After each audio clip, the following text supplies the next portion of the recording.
Hello everyone. Testing. Can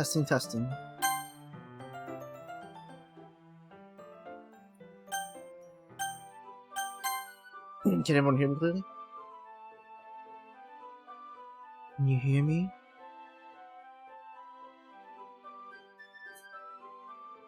Yeah, the mic is a bit further away. Okay, let me try something. I'm gonna try moving everything forward.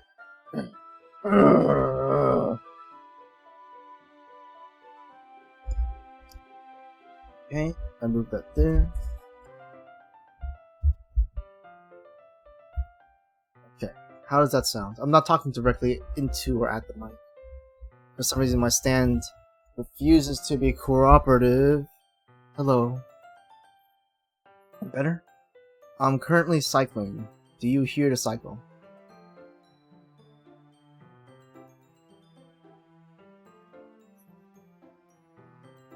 Okay. I'm just finishing up some ice cream.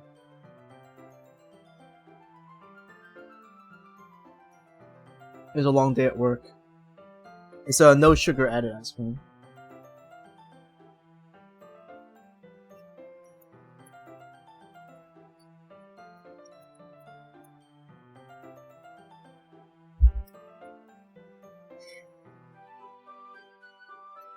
Instead of being 1,600 calories total, it's only 1,000, so it's actually pretty good.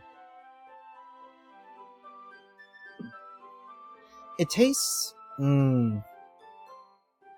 It's not as sweet, which is a good thing. It's still pretty sweet though. So, just wanted to do my introduction.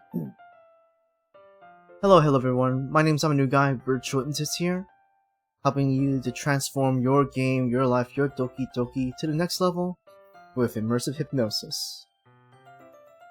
This is the second of 3 streams I'm planning for this.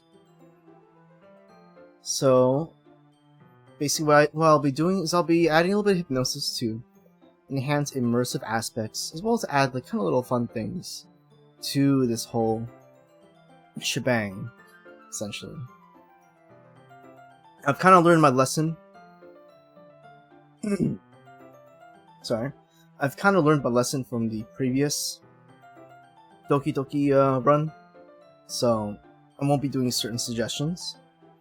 But I just kind of wanted to present some options for you guys up front, and you guys can choose what you want, or you can take in what you want. Does that sound good?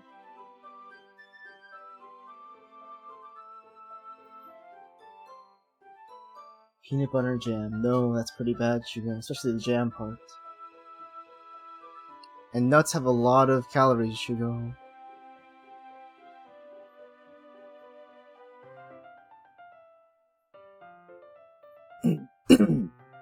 Okay. So there's some things. The main thing up front. The main thing up front is offering a memory wipe. Does anyone... This is for the high suggestibles who have seen Doki Doki. If you want a memory wipe. So basically, you will forget that you've seen any of the scenes ahead.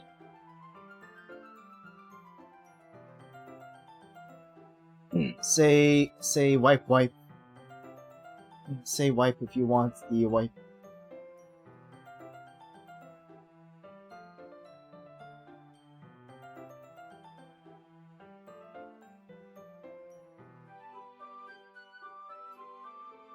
Yeah, no problem.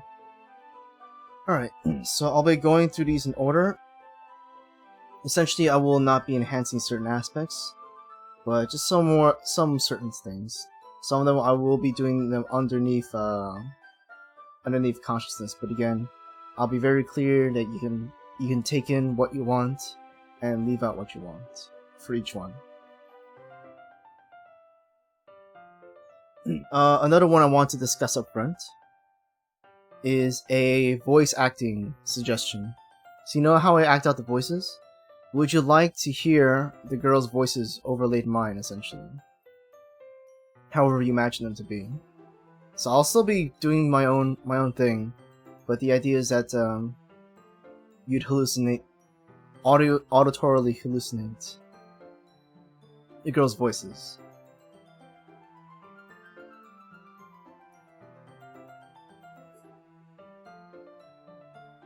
Again, these will be optional. I'll be honestly going through all of these. Some of them are a bit spoilery, so I'm gonna be doing the rest of them underneath awareness. And to anyone who's new, who's watching this, these are hello there, Con. These are more advanced suggestions, so don't be worried if you are not able to get some of them. The idea is that it wouldn't replace mine, but you just hear echoes of it, or just like you just kind of hear like almost like we're talking at the same time. You know like narrators when they're like transitioning and they're like talking over somebody. Yeah.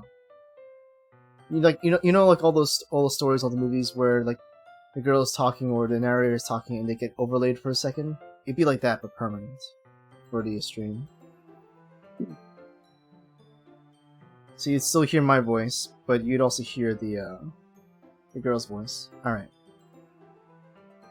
Let's see. I'm trying to think of anything else for the upcoming scenes.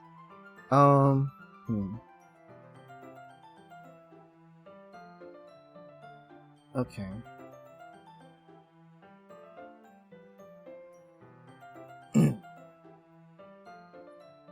Alright, we're just gonna do one. And I'll do the save one as well, so that way it'll help you guys out. So, I'm just gonna load that to an absolute minimum. So anyone who wants to follow along, you can just look at my pointer right now. And just take a nice, long, big, deep breath. All the way in. And all the way out. And just starting to slowly start to close your eyes.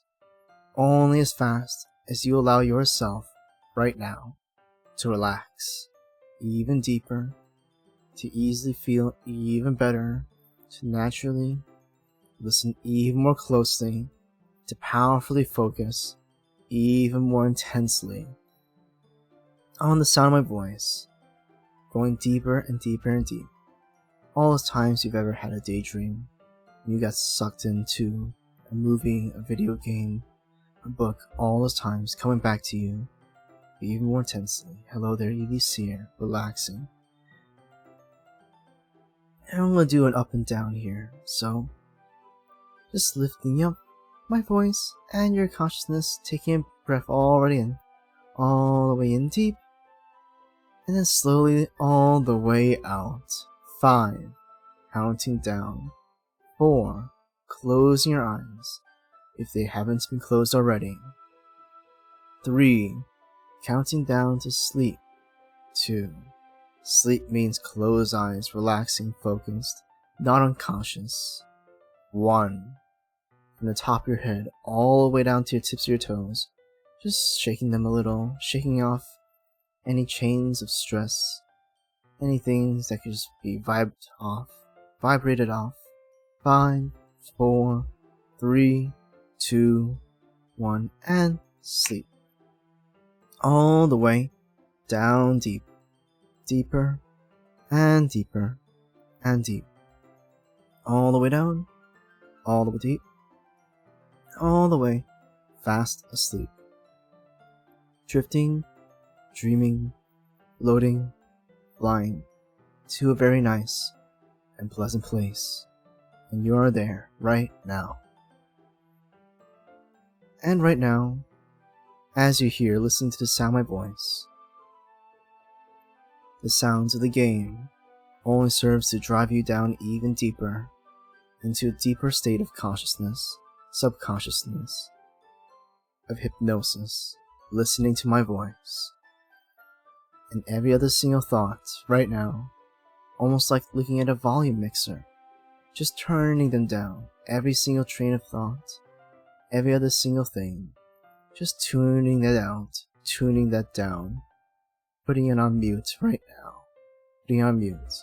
Just listening to the sound of my voice.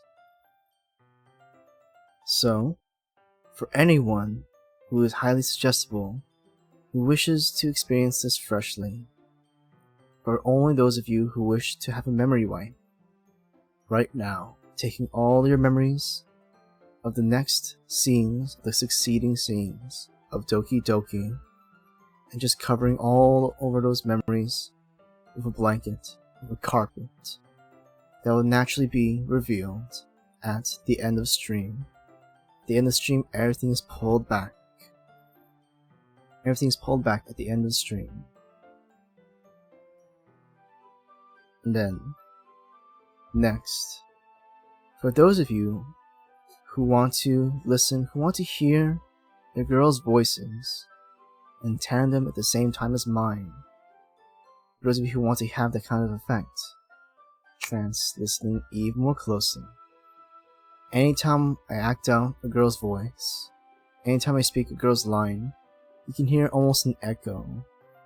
Not a little echo, but just them, their voice, over mine or underneath mine, however prominently you want it to be heard. Just like you hearing their voice being spoken at the same time as mine, so you can get the sense of that character, or that voice, that I bring out with mine, in the same style, and in the same tone. And now this next part, underneath your awareness right now, especially for the high suggestibles, underneath your awareness right now, anytime that there is a glitch, anytime the screen glitches out, anytime there is any kind of break in reality within the game, that can seep out into the stream or to your own screen as well. It can seep out into the screen and your own screen as well, but not beyond that. For those of you who might be disturbed or scared, if you feel that you hit a limit, all that tension, all that rising motion disperses into giggles, disperses into laughter, cooling you down emotionally. So when it reaches a peak of fright, horror, or disturbance, it all turns to laughter, it all turns to giggles, calming you down once more, each and every single time. So, just letting everything sink in right now. Just a carpet over for those who want it. A voice echoing in parallel as much as you want it, as forward or behind my voice as desired. Glitches, spreading, echoing, and then the scare limiter. Everything else turning to laughter, everything else turning to giggles. Let the sink all the way in, all the way deep, and these last until the end of stream. You can let the sink all the way in, all the way deep, as you wake up on the count of 5. 1, 2, 3, 4, and 5. Oh shoot, I forgot one. All the way up, wakey. I might just put you guys back on there really quick because I actually realized I forgot one.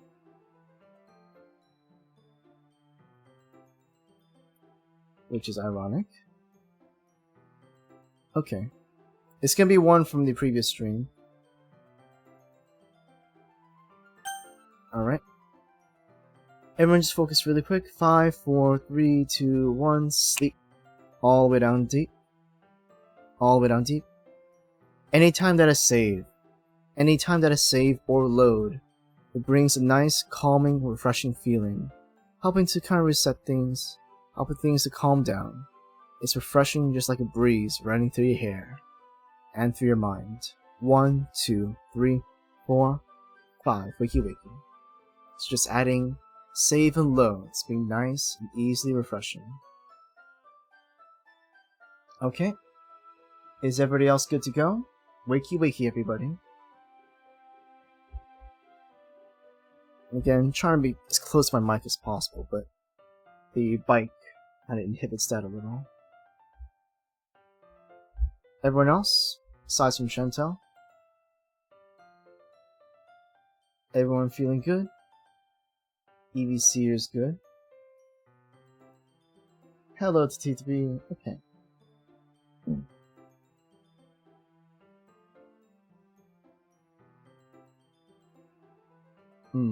That's fine. Okay, Shadow Shadidi. Alright, here we go. And begin. Ooh, nice. I'm jealous. I would eat all the ice cream, but I don't have enough calories for that. We just went through some suggestions.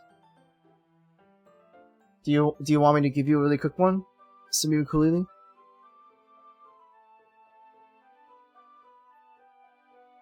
Shugo, it's not a bathtub full of ice cream. That would be excessive.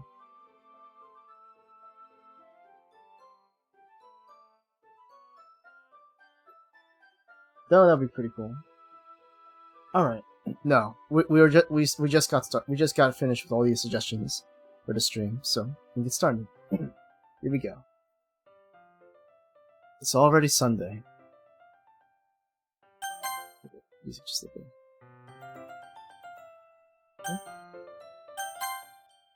I've been getting increasingly anxious about Yuri's upcoming visit. I keep telling myself there's no reason to be nervous, but it doesn't help much. Yuri is clearly an introvert, and also an intimate person in general. There's no doubt that she'll open up a little bit when it's just the two of us. Meanwhile, we've even been texting occasionally. She was extremely apprehensive at first, but it wasn't long before I was already learning more about her. But putting Yuri aside, I haven't heard things from Sayori since she left the club early the other day. It's not like we text each other all the time or anything. Wait, hold on. Let me know if the music's too loud, by the way. I'm just trying to adjust it. But I've been worried about her in the back of my mind. Between what Sayori said and what Monica said, is it really okay for me to put Sayori's feelings aside when she might need me? I decide to visit Sayori before Yuri comes over. Rather than asking, I simply tell her, I'm coming over, much like we've done in the past. Once I reach Sayori's house, I knock on the door before entering it myself. Knock, knock. Again, we used to play so often, we made it a bit of a habit of simply entering each other's houses like we were family. Ooh. The house is quiet. Sayori isn't anywhere on the first floor, so I assume she's up in her room. It's already strange of her not to run down and greet me. I head up to her bedroom where I finally find her. Sayori? Hi, I'm a cool guy. I sit down in her room. Sayori forces a smile, but it's easy to tell that she's different. There's a minute of silence between us. You haven't come up over like this in a long time, have you? I guess you're right. It has been a long time. Not much has really changed, has it? Sayori's room is as messy as it's always been. Also recognize the same stuffed animals and wall decorations she had for years now. If you came over more often, it wouldn't be such a mess. That's because I ended up cleaning it for you. How come you suddenly want to come over today? Aren't you supposed to see Yuri today? Yeah, but...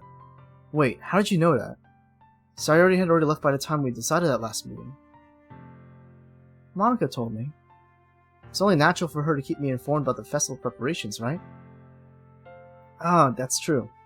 But what about you? Aren't you going to be helping Monica today? Of course! But I'm just helping her online. We didn't plan to meet up or anything. Ah, so it's just me and Yuri then. Yep.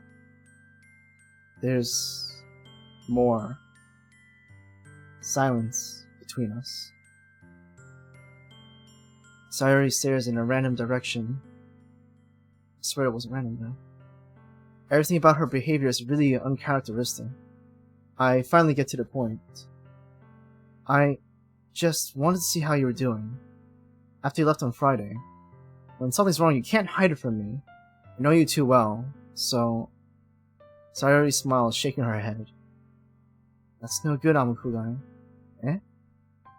Why can't it just be like it was always been? This is all my fault. I didn't get so weak and accidentally express my feelings. I didn't make that stupid mistake. You wouldn't have been worried about me at all. You wouldn't have come here. You wouldn't have even been thinking about me right now. But this is just my punishment, isn't it?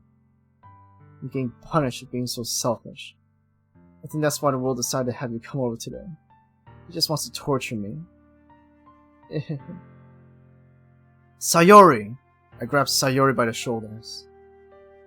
What is the dynamic on this guy hiding? What on earth are you saying? Are you listening to yourself right now? I know something happened to you. There's no other explanation for you to be like this. So tell me already. Until I know, I won't be able to stop thinking about it. Sayori gives him an empty smile. You really put me in a trap, Amukugai. But you're wrong. Nothing happened to me.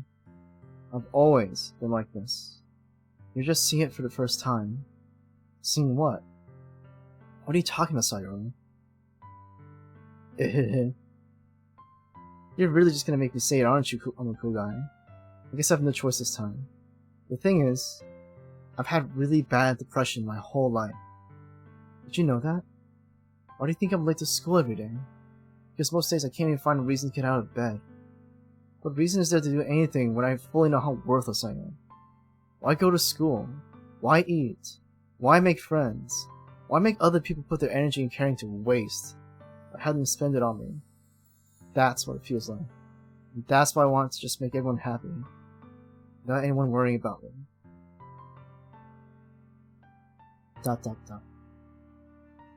I'm in shock. Call 911. I can't even figure out how to respond. How is it possible that Sayori kept this from me the entire time I've known her? Did she really want so badly for me just not to think about her? Why, Sayori? Eh? Why is it that you've never told me about this? It almost feels like I've been betrayed as your close friend.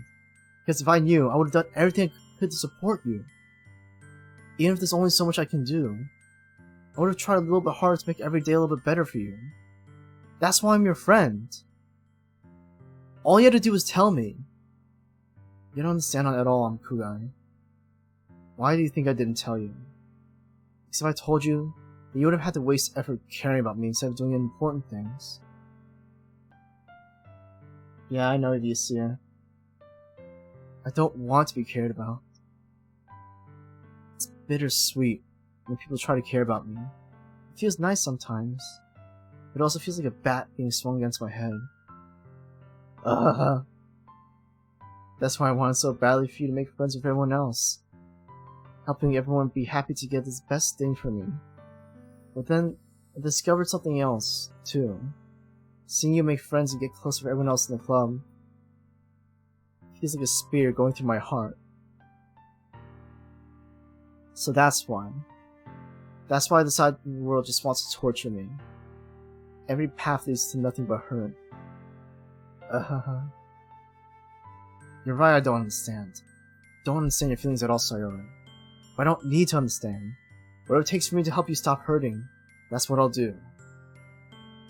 No, Amukugai. There's nothing. Nothing at all. The only thing that could have helped is if everything could be like it always was. But I was selfish. I finally showed you what a horrible person I am. Tears streaked down Sayori's face. I made you join the literature club because I was selfish. And I was punished by my heart hurting in a way I couldn't understand. And now you came here, I made you hurt too. I'm just weak and selfish. That's all I am.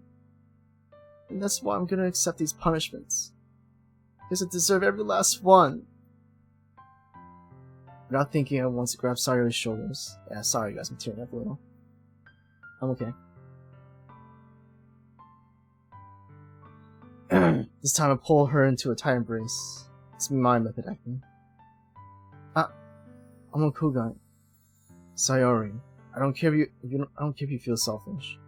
I'm really happy you convinced me to join the club. That's my laugh, guys. Seeing you every day makes it worthwhile enough. If I make friends with everyone else, then that's just bonus.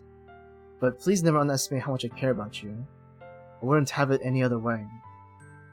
Have it your way, Burger King. I'm a cool guy. Sayori isn't hugging me back. Despite my arms being wrapped around her, Sayori's arms remain at her sides. She starts sobbing next to my ear. No. Don't do this to me. Please don't do this. I'm a cool guy. Sayori barely manages to speak between her sobs. I don't know if I'm doing the right thing, but all I want is for her to know that I care. If you have it in you to call yourself selfish, then you have to let me be selfish too. No matter what it takes, I'll figure out what needs to change. I'll make these feelings go away. And if there's anything else you need me to do, then you'd better tell me. I'll get mad if you don't. ... I don't know. I don't know. I don't know. Gently, Sayori finally puts her arms around me in return. I don't know anything. It's all really scary. I don't understand any of my feelings, I'm a cool guy. The only time I'm not feeling nothing is when I'm feeling pain. But your house is so warm. And that's really scary too. Sayori lets me go. As she does, I let her go as well. The festival's tomorrow. Yeah. It's gonna be fun, right? Yeah. How would you like for me to spend it all with you? It's what I want. I promise. I think that'd be nice, then. Yeah. Sayori wipes her eyes. If I could spend the whole day here, I would. Of all days, this has to be the one where I have other plans. Maybe I should can't. No! Don't! Please don't. If you did that, then I really wouldn't forgive you. But it's almost time for Yuri to meet me at my house. At the very least, you want to come along and help us out? It'll be fun. To my surprise, Sayori shakes her head. I'm sorry. I don't know if that'll be very good for me today. You understand, right? It's kind of hard for me to fully understand, but I'm trying my hardest. It's okay. Don't worry too much about it. I'll see you tomorrow, okay? Alright. I look forward to it. I say goodbye to Sayori and exit her house. On the way home, I find myself still feeling uneasy, but it's hard for me to keep thinking about when Yuri's about to come over too. I think Sayori is right. I shouldn't be worrying too much, and we're definitely going to have a great time tomorrow. I should just focus what's ahead of me. As I approach my house, I see something that makes me feel a moment of panic. Yuri? Thank goodness. You're a little early. I'm sorry I wasn't home yet. Were you waiting a long time? No, I just got here, but I started to get really nervous when nobody answered the doorbell. You always could have texted me. If I'd known, I would have reassured you and hurried more on my way home. I suppose that's true. I didn't think of that for some reason. It should be common sense to do that, but I decided to ignore it. Anyway, let's go inside. TV, calm your titties. I see you brought a lot of stuff with you. That's right. And did you manage to find everything I asked you to buy as well? Yeah, pretty much. At least I hope I got everything right. I'm sure it'll be fine. Wow, Chica. Wow, hey, take Yuri to my room. The first thing she does is glance around curiously, which makes me feel anxious. It's so clean. Okay, no, she didn't. I don't think she did that. Anyways. I cleaned it before you came over, so that's very considerate of you to do. No, I'd be really embarrassed my room to be a mess while you were here. Well, I do enjoy cleaning. I would have gladly helped you clean. That would be even more embarrassing! Wait, no, don't look in there! I snatched Yuri's wrist, which is in the process of opening a desk drawer of mine. I'm sorry. I wasn't thinking for some reason. I was just spacing out. It's fine, it's fine. I let go of Yuri's wrist. She puts both of her hands firmly in her lap, as she's just making sure to keep track of them. So, should we get started? Yeah. I have a few things planned that you can help with. Decorations and other atmospheric enhancements. Atmospheric enhancements? You know. Mood lighting, aromatherapy candles. Holy shit, she really went out. Dang. I would go to a literature club if they had that kind of thing going on. Yes, Evie Seer! Don't let her touch the first edition Charizard! No! Oh wow. I didn't know you planned on taking it that far. Of course. I want to help take our guests to a faraway place. In the back of my car. Although many will stop by just out of curiosity. And for cupcakes. I guess. Come on, don't be dissing Natsuki. I came just because of those cupcakes. I'm determined to provide an experience that will leave them wanting more. Like cocaine. That's great. It's easy to forget that you're a pretty intense person. Intense? I guess that's the best way to put it. Is that a bad thing? No, not at all. It's something I like about you, actually. Is that so? That makes me feel relieved. And kind of happy. No! Yeah, no need to be so anxious and no coke. You can relax a little. Relax. I brought some things for relaxation. I was going to use them during the poetry event. Oh yeah? Like what? Cigarettes? Let's see. Yuri rummages through her bag. He pulls out a few candles and a wooden cylinder-shaped object. Huh? I did some shopping on the way here, so I happened to have these in my bag. I plan to cover the windows in black paper and use candles to light the room. Or making some sort of cult scene? I think that'd be amazing, don't you? Yeah, that'd be really neat. What's that wooden thing, though? Oh, this? It's a diffuser for essential oils. How familiar are you with aromatherapy? Not familiar at all. Ah, is that so? It's one of my favorite contributors to a positive atmosphere. Depending on the oils or herbs you choose, you can change the mood of the air itself.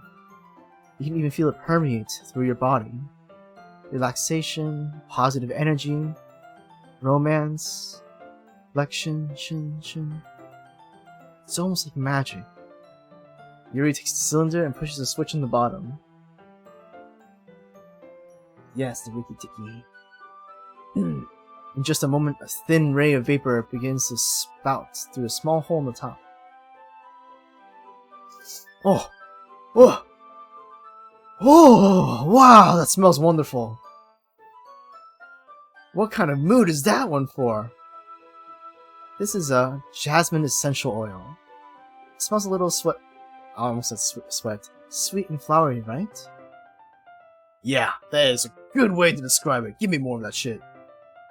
I chose jasmine for the event because it provides more than relaxation. Jasmine enhances your emotions and helps you to feel them flow through your body. You feel warmer and your heart pounds more heavily. Don't you think that'd be perfect for sharing our poems? It does sound suitable. But you seem to know a lot about this, so I'll trust your opinion with anything. Yuri smiles gently, clearly enjoying herself. Aw, she's so adorable. What do you call this? Is this just like a turtleneck? A cardigan? I don't know. How do you call this outfit? I kind of like it a lot. Yeah, no drugs, please. She again reaches into her bag and pulls out several spools of thin ribbon. Flows. welcome back. Yes, I like the way she clothes. What are those for? Well, did you purchase the origami paper? Ooh, love origami! Did I ask you yet? Turtleneck. Okay, thank you. Thank you, Benita Kinasha. Yeah, I have it over here. We won't be using the paper for folding origami. What I like to do is write a different word on each paper. We'll need about 100 of them. Oh yeah? What will those be used for? Well, I'm gonna cut pieces of ribbon to hang from the doorway of the classroom. Then, we can fasten the paper onto the ribbons to create a doorway curtain. Wouldn't that be beautiful? It'd also catch the eye of those passing by the room. It may attract some to peek inside. That's really creative!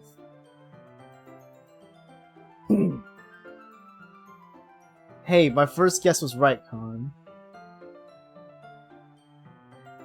I had no idea you'd be so good at this, Yuri. Is that so? Well, I do suppose to get a little intense, as you put it. Yuri giggles for cheeks. Oh, that's so cute. It's just me, or is she more relaxed when it's just the two of us? Or maybe it's the excitement she feels from sharing something that she enjoys. Here's a marker, Amukugai. You can write any characters you want, like A and B, and also, I'll help you once I finish cutting the ribbons. Alright.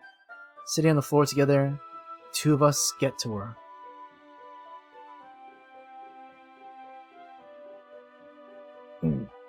No, we're not drawing big chunks. I'm sorry, I don't know fashion. I carefully draw a different character on each paper. A on this one, B on this one. It's gonna look like an elementary school curtain here. Do my best to manage my bad handwriting. Yuri unravels a long strand of red ribbon to her desired length. Then she reaches into her bag once more and pulls out a pocket knife. Shing! The knife is strangely beautiful. The silver handle has an intricate pattern of waves etched onto it. The blade itself is gently tinted blue. That's no ordinary pocket knife! It looks really fancy. Well... Embarrassed, Yuri looks away. What is it? You're gonna think it's weird. Yuri, whatever it is, I have no reason to judge. Except for you, no, I'm kidding. To each their own, you know? If you promise you won't be weirded out. Yay, I promise. I'm holding out my pinky to the screen, to Yuri's pinky. I promise. Alright. The thing is, I'm kinda into knives. They're just so pretty. I can't help it. I don't know what it is. The combination of craftsmanship and feeling of danger, maybe. What am I saying? Please don't think I'm weird for this. You're laughing at me. No, I'm not laughing at you! I'm kidding. No. I'm not laughing at you, sexy. It's just funny how nervous you got about sharing. It's an interesting thing to be into, I guess. I'm a cool guy, what do I know? But I think it kind of suits you. Suits me? Yeah, it's kind of intense. Besides, it's a really cool looking knife. It's almost as cool as the one I have in CSGO, I can't deny that.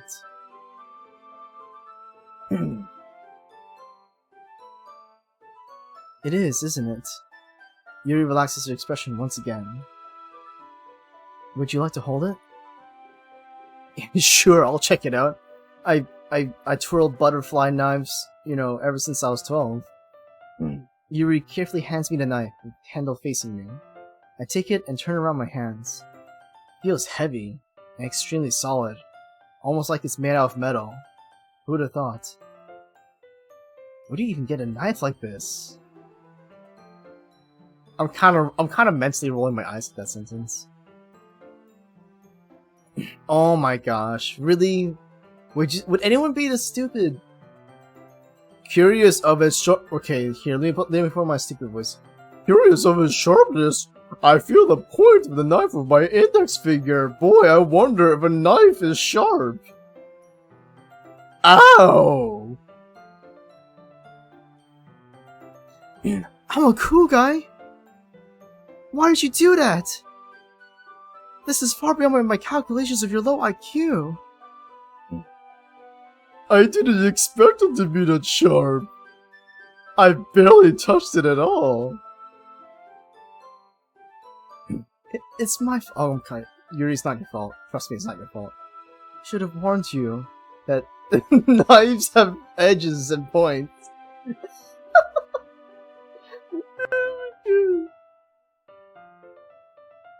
I don't know what kind of warnings you could give when you're handing a knife to someone. Hey, watch out. It's a knife, bro. Okay, Evie. This knife is extremely sharp. It can cut through skin like it's paper. Oh no. A small drop of blood trickles down the side of my finger, sending a scent of copper and iron into the air, alerting nearby vampires. Yuri takes my hand, and I kind of want to wait for Evie on this one, but I don't know how long they're going to take to get back. Yuri takes my hand and gives the wound a closer look.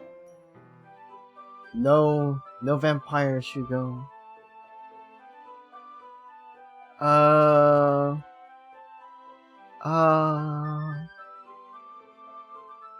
She stares at it and noticeably fidgets. If you're squeamish, I'll go wash it off now. Huh? Without warning, Yuri puts my finger in her mouth and licks the wound.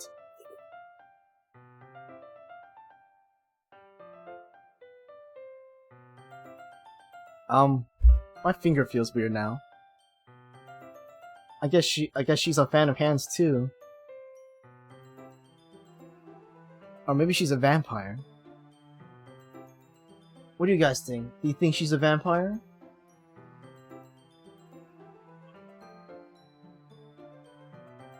Let's see. Who's you?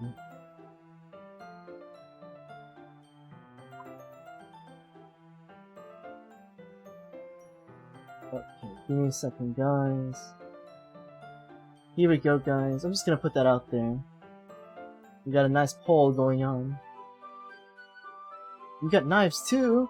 Shugo, calm down. Yuri has my finger in her mouth. What am I gonna do? Okay, we'll see. Also, check out the poll, guys, in the chat. We got 50-50. Yes, she's a vampire. No, she's yandere. Don't bite it off! No! Okay, we'll continue on. I was gonna wait for Evie, but they're taking too long. I feel her tongue curl around my finger. Oh my gosh, where is this going? Startled, I instinctively pull my hand back, but she's holding onto it with her tongue! No, I'm kidding. Uh-oh. Please forgive me. I wasn't thinking.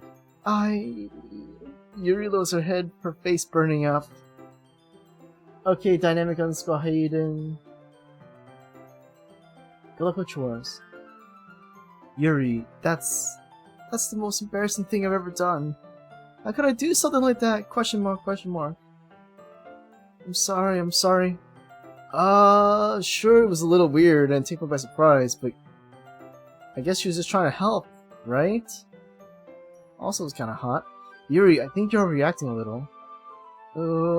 She doesn't lift her head. What if she doesn't recover this from the rest of the afternoon? Alright, you know what? Oh my gosh, where are we going with this? By the way, guys, I didn't see this scene in the previous run through. Oh, Evie's coming at perfect time. I didn't see this in the previous run through, so this is honestly my first time. I mean, I kind of know what happened, but it's my first time actually going through the scene. I take Yuri's hand and lick her index finger in return. Welcome back, Evie. I'm a cool guy. Did you really just do that? Now we're even. Do you not feel even? Want to keep going? Yuri just looks at me like I just did something wrong. I think that'd be a bad idea. If not for the sweet aroma of the jasmine oil, the air would be extremely heavy right now. Man, why does my head feel so foggy with this jasmine oil? You're so weird, I'm a cool guy.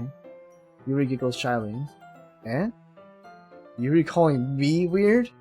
I've no response to that.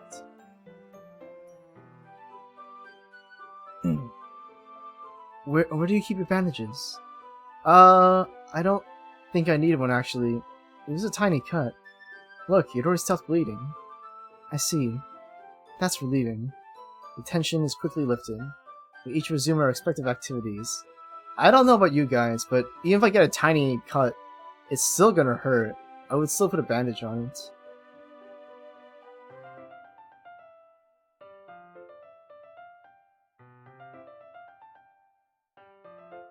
Time to never wash their hands. Yeah, oh my gosh. I've watched Yuri's knife cut through the ribbon like it's nothing but air. Meanwhile, I continue to make progress in the paper. C D Z. After you finish attaching the paper to the ribbons, lay them all out side by side. It looks better than I expected, and it'll be very effective as a door curtain. It looks great. Good thinking coming up with this, Yuri. Ah, thanks. It's just something I saw online, really. Are you ready to move on to the next task? Yeah. Let's do it. I mean, what do you have in mind? I'd like to create a banner. Yes, totally what I was thinking too, Yuri. That's why I asked you to buy the paint tablets. Ah, yeah, that's right. One of the items Yuri asked me to buy was a kit of watercolor paint tablets. I totally knew that. We'll need about 6 cups of water to put each of the tablets in. Do you mind fetching those for us? Of course not. 6 cups of water. I'll be right back in a minute. Thank you very much. Oh, and just a little bit of water is okay. If you fill the cups too much, it'll be too diluted. Taking Yuri's advice, I decided to use small plastic bathroom cups rather than the full-size glasses. Or should I say, the champagne glasses. Wink wink nod nod. I put them on a plate to catch any paint that drips, and bring it back to my room. Yuri? Yes? I come in to see Yuri quickly unrolling her sleeve, pulling it back over her arm. Nothing. Your face is a little red. Is it hot in here or anything? No, not at all. There's nothing wrong, so let's mix the paint. Yuri hurriedly dismisses me and takes it upon herself to unwrap the tablets, dropping them into the cups. Yuri, what were you doing? So, I thought we would do something simple that would look very nice. I'd like to paint a gradient across the banner, starting with the colors for sunrise, then daytime, then sunset and nighttime. Once it dries, I'll write an inspirational quote across the banner. We can hang it on the wall behind the podium at the front of the classroom. Ah, neat. What are you gonna write? Well, it'll be more fun to surprise you. Yuri smiles at me. If you say so.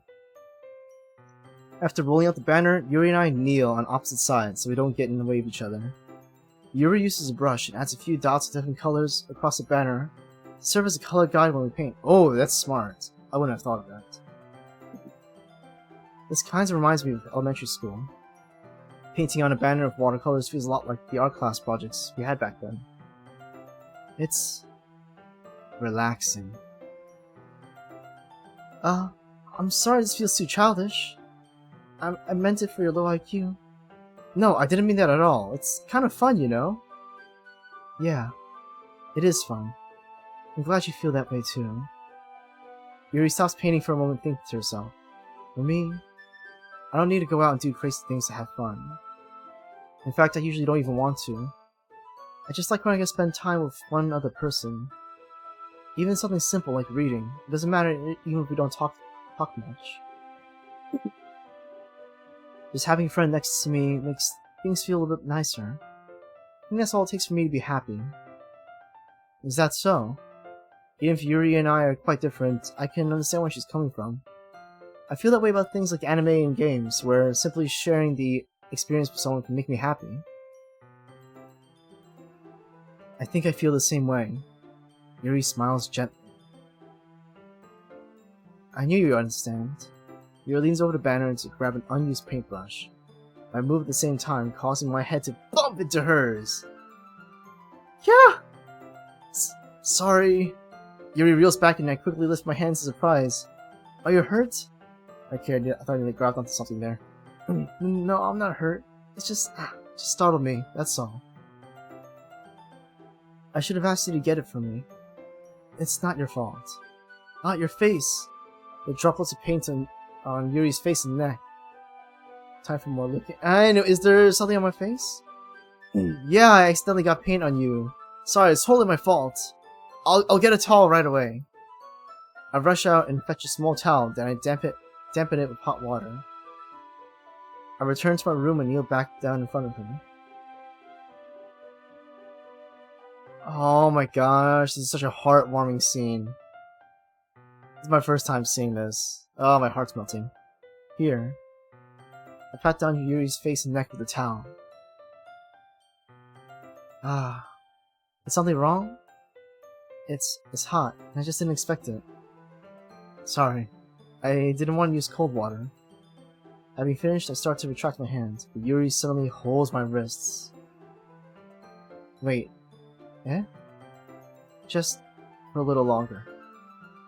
Oh, this is so cute! It feels really nice. I keep my hand still against Yuri's neck. She looks into my eyes. It's an intense expression I recognize from when she reads her books. Almost as she's lost in a daze, enveloped by her own thoughts. She breathes gently, half through slightly parted lips. What is happening? Is it the aroma of the jasmine oil? And the aphrodisiac mixed into it, giving me this dizzy feeling? Yuri's gentle fingers wrapped around my wrist, sending a tingling sensation into my arm. And suddenly her face seems to be much closer to mine than it was just a moment ago. Yuri slowly pulls away. And I run after her! Sorry, okay, I'm kidding. I've been feeling a little lightheaded today. I didn't mean to space out. It's fine. The moment is over as soon as it began. Yuri picks up her brush again. Her movements seem clumsier, like she's unable to focus. I remain silent, forced to ignore the event that just transpired. I hesitantly retrieve my own brush and continue following Yuri's example, painting clumsily. In fact, she's copying me. I was painting clumsily to begin with. That should do it.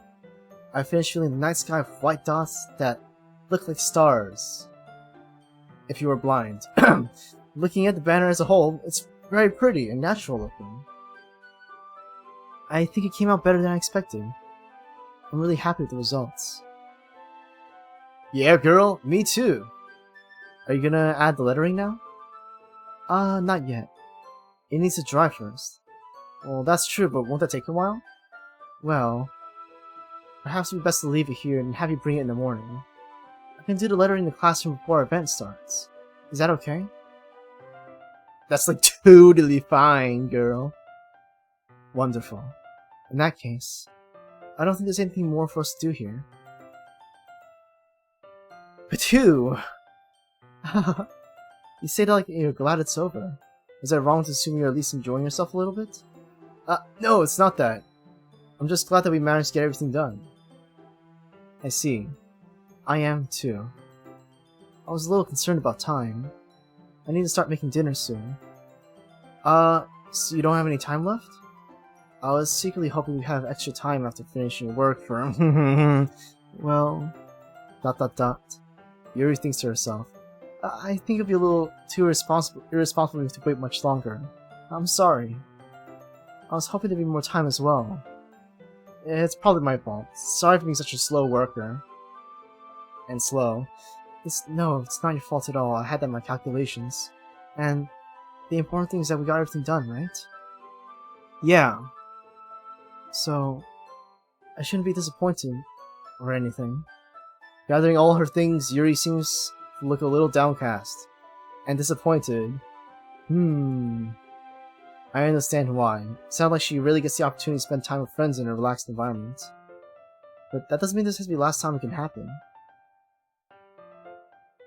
Once Yuri packs up, I walk her out the front door. Thank you very much for having me today. No problem, I'm glad I was able to help. Just let me know if there's anything else you need me to bring tomorrow. I will. Well then, Yuri fidgets. I guess I'll see you tomorrow. Wait, I kind of say that without thinking. About today, it's fine that we didn't have as much time as we wanted, because we can do this again. Whenever you want, you can come over. Or we can go out somewhere. I forget you don't like going out much. As I stumble over my words, Yuri simply smiles bashfully. Anyway, you know what I'm trying to say, so... You're very thoughtful, I'm a cool guy. Yuri takes a step closer to me, then briefly squeezes my hand. Oh gosh, she's close. Oh, she's close. My heart.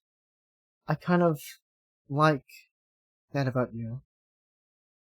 Well, how am I supposed to respond to that? But I don't even get a chance to as Yuri suddenly pulls back.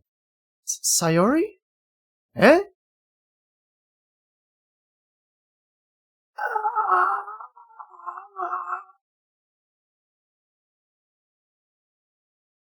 Oh no. No. Hi, I'm cool guy. Sayori! Just now! We weren't making out yet. It's okay, I'm a cool guy. I just stopped by to say hi. Well, it's nice to see you. I'm sorry, but I'm on my way to leave. Oh, really? That's too bad. I'm sorry. We'll all be together at the festival tomorrow, so that's fine, right? Of course! Sayori beams me out of existence. Yeah, so I'll see you tomorrow. Completely embarrassed, Yuri hurries off. I'll see you tomorrow. Sayori waves goodbye after her. Sayori, I thought you didn't want to come over today. Well, I tried staying in my room, but my imagination's being really mean to me. So I had to come here and see it for myself. See what? What are you talking about? You know, how much fun you were having with Yuri, and how close you got to her. It makes me really happy that you made such good friends. That's all that matters to me. Tears start to fall down Sayori's face. That's all that matters to me. Why am I feeling this way, Amoku guy? I'm supposed to be happy for you. Why does it feel like my heart is splitting in half? It hurts so much. Everything hurts so much. This would be so much better if I could just disappear. Sayori, don't say that. It's true, I'm a cool guy. If I wasn't here, that would have to waste your sympathy on me. You wouldn't have to put up with me being selfish. Monika's right. I should just... Monika? Monika's right about what? ... Sayori. What I said before is true. I'm not gonna let this continue. Hearing about you like this isn't the burden your mind is making out to be. It's something that makes me happy. It's something I wouldn't trade for anything else. So even if this takes an entire lifetime, I'm going to be by your side until you don't feel any more pain. But... Sayori looks away. I put a hand on her shoulder to reassure her. I'm scared, Amokugan. I'm really scared. Are you scared of Sayori? I'm scared that I might like you more than you like me. Ugh. Sayori? It's true, isn't it? Unless we can start to like you too much. I did this myself. I'm a cool guy. I like you so much that I want to die. That's how I feel. And that's enough, Sayori. I don't want you to hurt anymore. I slide my hand around down Sayori's arm and squeeze her hand in my own. Do you remember how I said I always know what's best for you? Do you still believe me? Wordlessly, Sayori nods. Oh, okay, TV. Bye-bye. Nighty-night. If you don't understand all your own feelings, I know what you need most right now. And that's what I'm gonna give you. This is painful. I hate this one.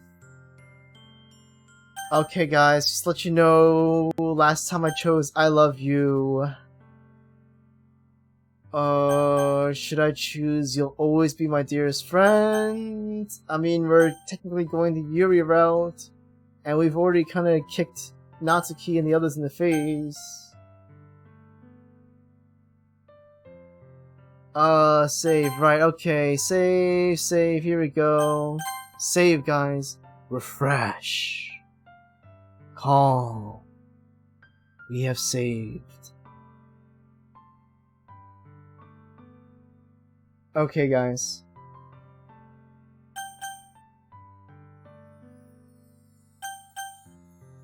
So, we could say I love you, we could say I'll always be my dearest friend. Okay, I mean, we've already been kind of a bitch to everyone else. We're going down the Yuri route.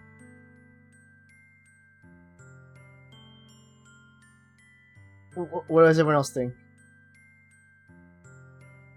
If he wants to go friend zone. If you go Yuri, then at least be honest and friend zone. No! I have to get 2 of them. No, I'm kidding. Yeah, you're right. It's best to be honest. You'll always be my dearest friend. 3, 2, 1.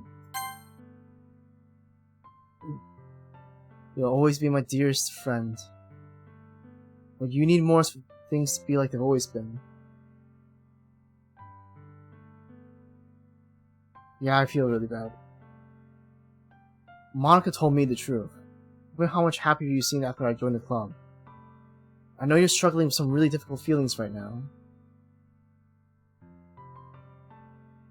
But please trust me to know what's best, and what will make you happy in the end. I'll promise to help get things back the way they were. I see. Sayori forces a smile through an incredibly pained expression. Is this what it feels like to get stabbed in the chest? I should write a poem about this. Sayori, Chantal, you gonna be okay? I don't know. It's okay. This is just my punishment. Remember? Being so selfish. So please don't worry about these stupid feelings. I know you're right. I knew this whole time to be happiness down that path. That's why I came here. Just so I could get the answer I need to hear. And the other thing, you're also right that I just want to go back the way it was. I realize that now. You really do know me better than anyone, Kurai. I'll trust you with anything. Anything at all. So, Sayori's smile finally breaks. All of a sudden she turns around and drops to her knees. Oh!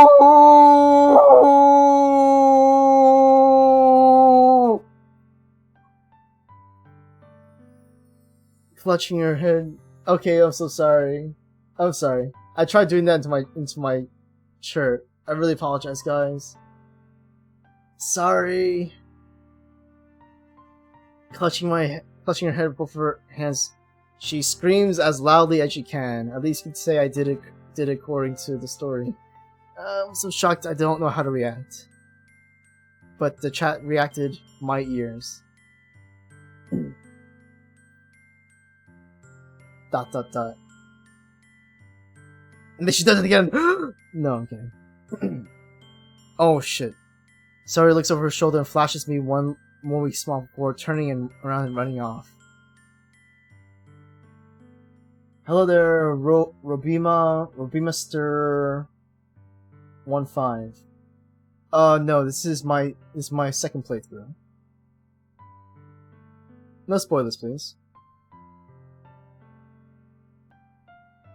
Sure thing, Robimaster 15.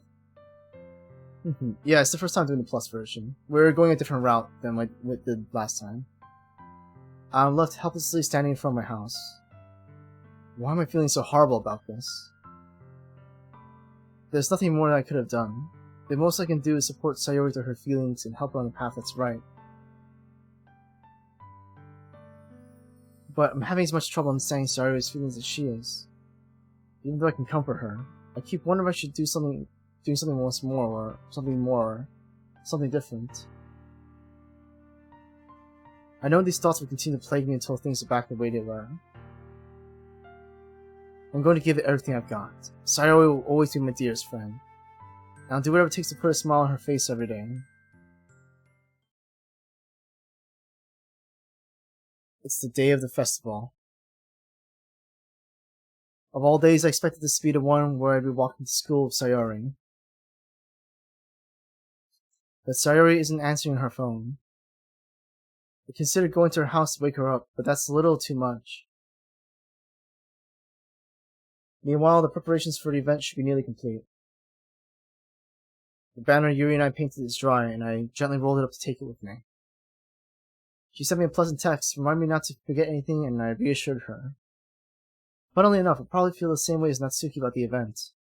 I'm more excited for it to be over so I can spend time with Sayori and Yuri at the festival. But knowing Monica, I'm sure the event will be great too. I'm a cool guy! Okay, Robimaster. Thank you for following. You're the first one here. Thanks for being early. That's funny, I thought you'd at least be here by now. Monica's placing little booklets on each of the desks in the classroom. They must be the ones she prepared that have all the poems we're performing. In the end, I found a random poem online that I thought Monica would like and submitted it. So that's the one I'll be performing. I'm surprised you didn't bring Sayori with you. Yeah, she overslept again. That dummy. You think on days like this important she'd try a little harder. I say that, but I suddenly remember what Sayori told me yesterday. And I suddenly feel awful knowing it's not really that simple for her. I only said it because that's the way I'm used to thinking. But maybe I should have gone to wake her up after all? Ha ha ha. You take a real little responsibility for her, I'm a cool guy. I mean, especially after your exchange with her yesterday. You kind of left her hanging this morning, you know. Exchange? Monica, you know about that? Of course I do. I'm the club president, after all. But, I stammer embarrassed, did Sayori really tell her about that quickly? About how it basically turned down her confession? That makes me really seem like the bad guy here, but I'm the one who knows what's best for her, right? Jeez, you don't know the full story at all, so... Don't worry. I probably know a lot more than you think. Eh? Monica's being as friendly as usual, but for some reason I felt a chill down my spine after hearing that. Hey, do you want to check out the pamphlets? They came out really nice. Yeah, sure. I grabbed one of the pamphlets laid out on the desks. Oh yeah, they really did. Something like this would definitely help people take the club more seriously. Yeah, I thought so too. I flipped through the pages. Each member's poem is neatly printed on its own page, giving it an almost professional feel.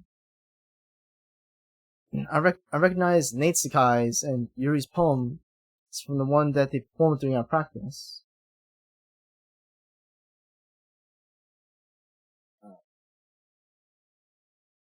Okay. That's a lot of text there. What's this? I flipped to Sayori's poem. It's different from the one she practiced. Hey, thank you for following Yamata_Kudasai_3. It's one that I haven't read before. Percentage. Get out of my head, get out of my head, get out of my head, get out of my head.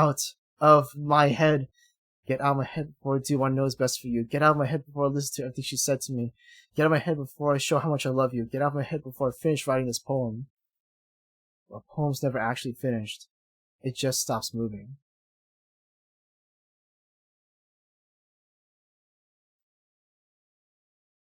What is this? Reading the poem would get a pit in my stomach. I'm a cool guy. What's wrong? Nothing. This poem feels completely different from everything else Sayori's written. More than that. I changed my mind. I'm gonna go get Sayori, so... well, alright. Try not to take too long, okay? I quickly leave the classroom. Don't strain yourself, Marco calls that out after me. I quicken my pace. What was I thinking? I should have tried a little bit harder for Sayori. It's not a big deal to at least wait for her help her wake up. Even a simple gesture of walking her to school makes her really happy. Besides, I told her yesterday that things would be the same the way they have been. That's all she needs, and what I wanted to give to her. I reach Sayori's house and knock on the door. I don't expect an answer since she's not picking up her phone either. Like yesterday, I opened the door. I let myself in. Sayori. She really is a heavy sleeper. I swallow. I can't believe I ended up doing this after all. Waking up in her own house. Isn't that more like something a boyfriend would do? In any case, it just feels right. Sayori, we got snacks! Sayori, I knock on her door. Sayori! Wake up, dummy! There's no response. I really don't want to have to enter a room like this. Isn't it kind of a breach of privacy? But she really leaves me no choice. I gently open the door.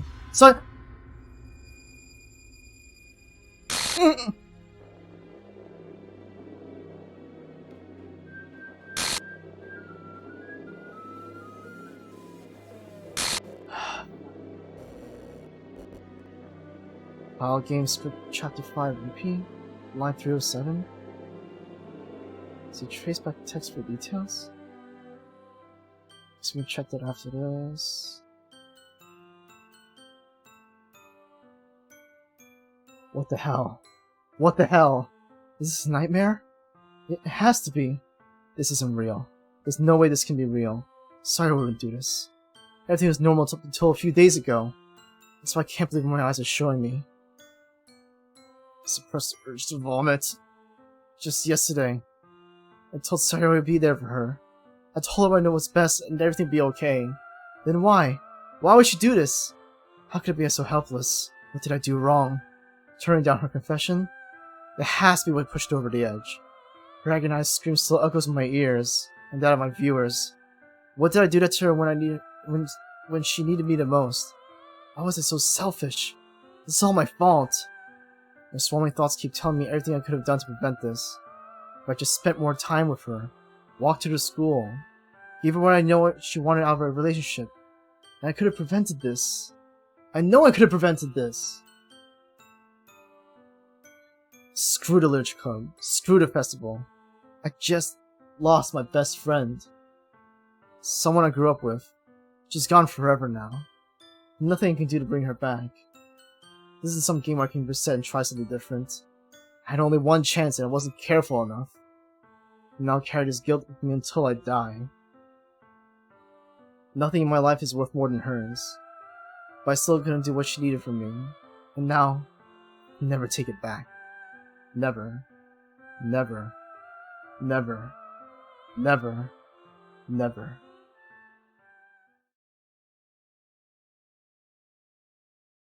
Wait, shoot. I thought I just missed something.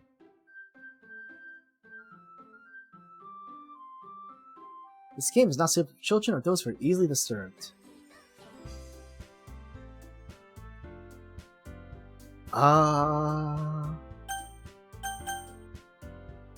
Welcome to Act 2 of Doki Doki Literature Club, everybody! It wasn't as startling as the first time, but shit, that still got me. Yeah, I know that wrong.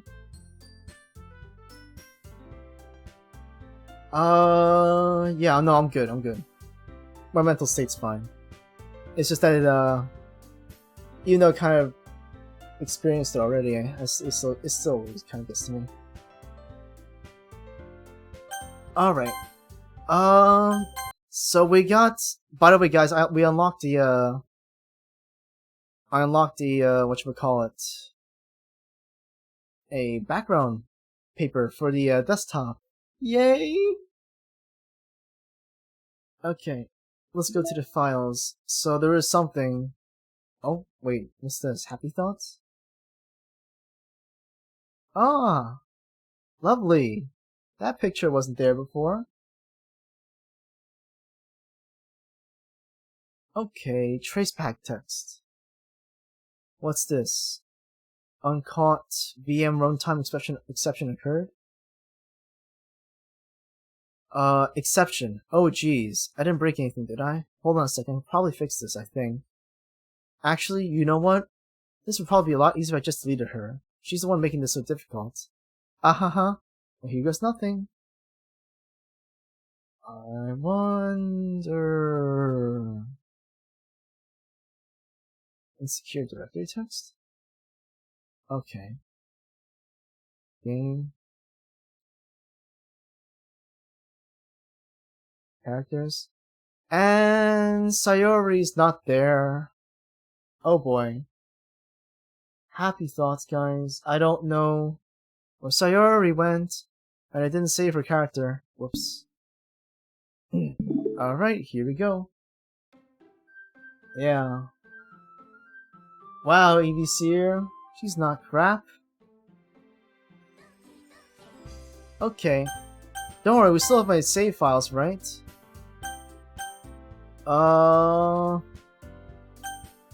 File error. Characters / Sayori.cur. The file is missing or corrupt. The save file is corrupt. Starting a new game. I see an annoying girl running towards me, glitching in the distance, waving her arms in the air like she's totally glitching to any attention she might draw to herself. That girl is my neighbor and good friend since we were children. You know, the kind of friend you never see yourself making today. But it just kind of works out because you've known each other for so long. We used to walk to school together on days like this, but starting around high school, you'd oversleep more and more frequently. I don't get tired of waiting up. She's gonna chase after me like this. I almost feel better off running away. However, I just sigh and idle in front of the crosswalk and let her catch up to me. Oh, hi there, Sayori. Not Sayori.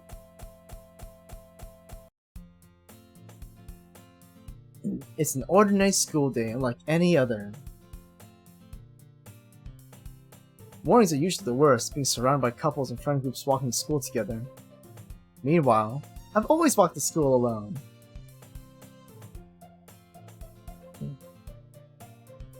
I always tell myself it's about time to meet some girls or something like that. But I have no motivation to join any clubs. You guys okay? Oh, what? You said your screen flickered? Nicknames be like... blah blah blah? Just hit it a few times. Usually go back to normal, right? I'm perfectly content just by getting by on the average. While spending my free time on games and anime. No, okay, no, don't actually punch it. Don't actually punch it. Just to say, I don't want to be responsible for any hands to scream. The school day is ordinary as ever. It's over before I know it. Yeah, no. Okay, I was kidding, guys. I meant more like your keyboard, not your screen. Jeez. After I pack up my things, I stare blankly at the wall, looking for an ounce of motivation. Gloves. They really aren't that interesting. Besides, most of them probably be way too demanding for me to be worth it. I guess I have no choice but to start with unemployed. I'm a cool guy. Oh! Okay, that definitely startled me. I was not expecting that. Monica? Oh my goodness! I totally didn't expect to see you here. It's been a while, right? Yeah, it has. Monica smiles sweetly. We do know each other. Well, we rarely talk, but we were in the same class last year. Monica's probably the most popular girl in class. Smart, beautiful, athletic. Basically completely out of my league. So having her smile at me so genuinely feels a little... What did you come in here for anyway? Oh, I've just been looking for some supplies to use for my club. Do you know if there's any construction paper in here? Or markers? I guess you could check the closet over there. You're in the debate club, right?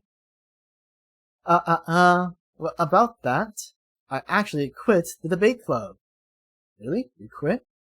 Yeah. To be honest, I can't stand all the politics around the major clubs. These just went down a little. It feels like nothing but arguing about the budget and publicity and how to prepare for events. I'd much rather take something I personally enjoy and make something special out of it. In that case, what club did you decide to join? Actually, I'm starting a new one. A literature club. Oh boy. Yes. Literature? That sounds kind of dull. How many members do you have so far? It's kind of embarrassing, but there are only 3 of us so far. It's really hard to find new members for something that sounds so boring. Well, I can see that. But it's really not boring at all, you know? Literature can be anything. Reading, writing, and poetry. I mean, one of my members even keeps a manga collection in the club room. Wait, really? Yeah, it's funny, right? She always insists that manga is literature too. I mean, she's not wrong, I guess. And besides, a member is a member, right? Did Monica say she? Oh my gosh. Is my character that horny? Hey, I'm a cool guy. By any chance, are you still looking for a club to join? I mean, I guess so, but in that case, is there any chance you could do me a big favor? I won't ask you to join, but if you could at very least visit my club, it would make me really happy. Please? Well, I guess I have no reason to refuse. Besides, how can I refuse someone like Monica? Sure, I guess I could check it out. Ah, awesome! You're a really sweet I'm a cool guy. You know that? It's nothing really. Shall we go then? I'll look for materials another time. You're more important. And thus today marks the day I sold my soul to Monica and her irresistible smile. I dejectedly follow Monica across the school and upstairs, a section of school I rarely visit. Monica, full of energy, swings open the classroom door. I'm back! And I brought a guest with me. A guest? Seriously? You brought a boy? Way to kill the atmosphere. Don't be mean, Nate Suck Guy. But anyway, welcome to the club, I'm a cool guy. All words escape me in the situation. This club is full of incredibly cute girls. So, let me guess. You're Monica's boyfriend, right? What? No, I'm not. Natsukai, the girl with the sour attitude whose name is apparently Natsukai, is one I don't recognize. The small figure makes her look like a first-year student. Anyways, this is Natsukai, energetic as usual, and this is Yuri, the vice president. It's nice to meet you. Yuri, who appears comparably more mature and timid, Seems to have a hard time keeping up with someone like Natsuki. Yeah, it's nice to meet both of you. So I ran into Amakuga in the classroom, and he decided to come to check out the club. Isn't that great? Wait, Monica. Didn't I tell you to let me know in advance before you brought anyone new? I was going to... well, you know. Sorry. I didn't forget that, but I just happened to run into him. In that case, should I at least go make some tea, right? Yeah, that would be great. Why don't you come sit down? I'm a cool guy. The girls have a few desks arranged to form a table. Yuri walks to the corner of the room and opens the closet. Meanwhile, Monica and Natsuki sit across from each other. Still feeling awkward, I take a seat next to Monica. So, I know you didn't really plan on coming here, but we'll make sure you feel right at home, okay? As president of the Literature Club, it's my duty to make the club fun and exciting for everyone. Oh boy, wait, what? Guys, my saves are all gone.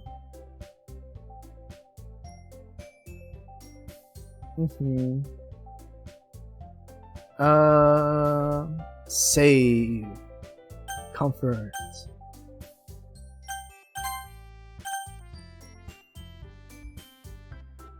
I'm surprised there aren't more people in the club yet. It must be hard to start a new club. You could put it that way. Not many people are very interested in putting out all their effort to start something brand new. Especially when it's something that doesn't grab your attention, like literature. You have to work hard to convince people that you're both fun and worthwhile. But it makes school events like the festival that much more important. I'm confident that we can really grow this club before we graduate. Right, Natsuki? Well, I guess. Natsuki reluctantly agrees. Such different girls, all interested in the same goal. Me. Monica must have really worked hard to just find these two. Yuri returns to the table carrying a large tea set. She carefully places a teacup in front of each of us before setting down the teapot in the middle. You keep a whole tea set in the classroom? Don't worry, the teachers gave us permission. After all, doesn't a hot cup of tea help you enjoy a good book? I guess. Don't let yourself get intimidated. Yuri's just trying to impress you. But that's not... Insulted, Yuri looks away. I mean, this seems to be repeating the first part. I meant that, you know, I believe you. Well, tea and reading might not be a pastime for me, but at least enjoy tea. I'm glad. Yuri faintly smiles to herself in relief. So, Amakuga, what kinds of things do you like to read? Well, considering how little I've read these past few years, I don't really have a good way of answering that. Manga? I muttered quiet to myself, half joking. That suck guy's head suddenly perks up. It looks like she wants to say something, but she keeps quiet. Not much of a reader, I guess. Well, that can change. What am I saying? I spoke without thinking about after seeing Yuri's sad smile. What about you, Yuri? Well, let's see. Yuri traces the rim of her teacup with her finger, going all initial D all along the curve. My favorites are usually novels that build deep and complex fantasy worlds. The level of creativity and craftsmanship behind them is amazing to me. And telling a good story in such a foreign world is equally impressive. Yuri goes on, clearly passionate about her reading. She seemed so reserved and timid since the moment I walked in, but it's obvious by the way her eyes light up, like searchlights peering into my soul, that she finds her comfort in the world of books, not people. But, you know, I like a lot of things. Stories with deep psychological elements usually immerse me as well. Isn't it amazing how a writer can so deliberately take advantage of your own lack of imagination to completely throw you for a loop? Anyway, I've been reading a lot of horror lately. I read a horror book once. I desperately grasped onto something I can relate at the minimal level. At this rate, you might as well be having a conversation with Rock. I'd expect that from you, Yuri. It suits your personality. Oh, is that so? Really, the story makes me think or takes me to another world, and I really can't put it down. Surreal horror is often very successful at changing the way you look at the world, if only for a brief moment. Ugh, I hate horror. Oh, why is that? Well, Natsuki's eyes darted over to me for a split second. Never mind. That's right, you usually like to write about cute things, don't you, Natsuki? What? What gives you that idea? You left a piece of scrap paper behind last club meeting. It looked like you were writing on a poem called... Don't say it out loud! Give that back! Fine. Natsuki, you write your own poems? Well, I guess sometimes. Why do you care? I think that's impressive. Why don't you share them sometime? No. Natsuki averts her eyes. You wouldn't like them. Not a very confident writer yet? I understand how Natsuki feels. Sharing that level of writing takes more than just confidence. The truest form of writing is writing to oneself. You must be willing to open up to your readers, exposing your vulnerabilities, and showing even the deepest reaches of your heart. Do you have writing experience too, Yuri? Maybe you share some of your work, you can set an example, and help Natsuki feel comfortable enough to share hers. ... I guess it's the same for Yuri. We all sit in silence for a moment. Silence a moment over! Hey, I just got an idea! How about this? Natsuki, Siki, and Yuri look quizzically at Monaco. Let's all go home and write a poem of our own. Then, next time we meet, we'll all share them with each other. That way, everyone is even. I mean, I thought it was a good idea. Well, I think you're right, Monaco. We should probably start finding activities for us all to participate in together. I did decide to take on the responsibility of vice president after all. I need to do my best to nurture the club as well as its members. Besides, now that we have a new member, it seems like a good step for us to take. Do you agree as well, Amakugan? Hold on here, there's still one problem. Eh? What's that? Now that we've reached the most important topic, I've bluntly come forth with what's been on my mind the entire time. I never said I would join this club! Okay, Visir. Monica may have convinced me to stop by, but I never made any decision. I still have the clubs to look at, and, I lose my train of thought. All three girls stare back at me with dejected eyes. But, I'm sorry, I thought... Eh? The girls exchange glances before Marco turns back to me. I guess I need to tell you the truth, Amakugai. The thing is, we don't have enough members yet to form an official club. We need 4. I've been trying really hard to find new members. And we don't find one more before the festival. I'm defenseless against these girls. And they're... How am I supposed to make a clear-headed decision when it's like this? I need to go to the bathroom real quick. I would feel terrible for letting everyone down in this situation. Besides, the club itself seems pretty relaxed. And so writing poems is a price I need to pay now to spend every day with these beautiful girls and get them to swipe right on me. Right! I would like to imagine that's what I was thinking. That I want them to swipe right on me. And I just say... swipe right. Right. Okay. I've decided that. I'll join the literature club. One by one, the girl's eyes light up. Oh my goodness. Really? Do you really mean that, Amakugai? Yeah. It could be fun, right? He really did scare me for a moment. I mean, if you really just left after all this, I would be super pissed. Amakugai, I'm so happy. We can become an official club now. Thank you so much for this. You're really amazing. I'll do everything I can to give you a great time. Okay? Thanks, I guess. Okay, everyone. I think with that, we can officially end today's meeting on a good note. Everyone remember tonight's assignment. Write a poem to bring to the next meeting so we all can share. Monica looks at me once more. I'm cool guy. I look forward to seeing how you express yourself. Yeah. I'm really impressed class star Monica with my mediocre writing skills. I already feel the anxiety welling up inside me. Meanwhile, the girls continue to chit-chat as Yuri cleans up the tea set. Welcome back. I guess I'll be on my way then. Okay. I'll see you tomorrow, then. I can't wait. With that, I depart the club room and make my way home. The whole way, my mind wanders back and forth between three girls.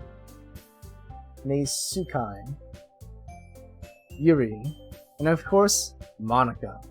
Want to really be happy spending every day at the school in a literature club? Perhaps I'll have the chance to go closer to one of these girls. Like, really close. Like, really. Alright! I'll just need to make the most of my circumstances, and I'm sure good fortune will find me. And I guess it starts with writing a poem tonight. You've unlocked a special poem. Would you like to read it?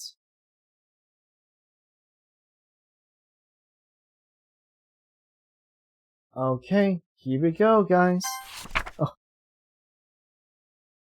Things I like about Papa. I like when Papa comes home early.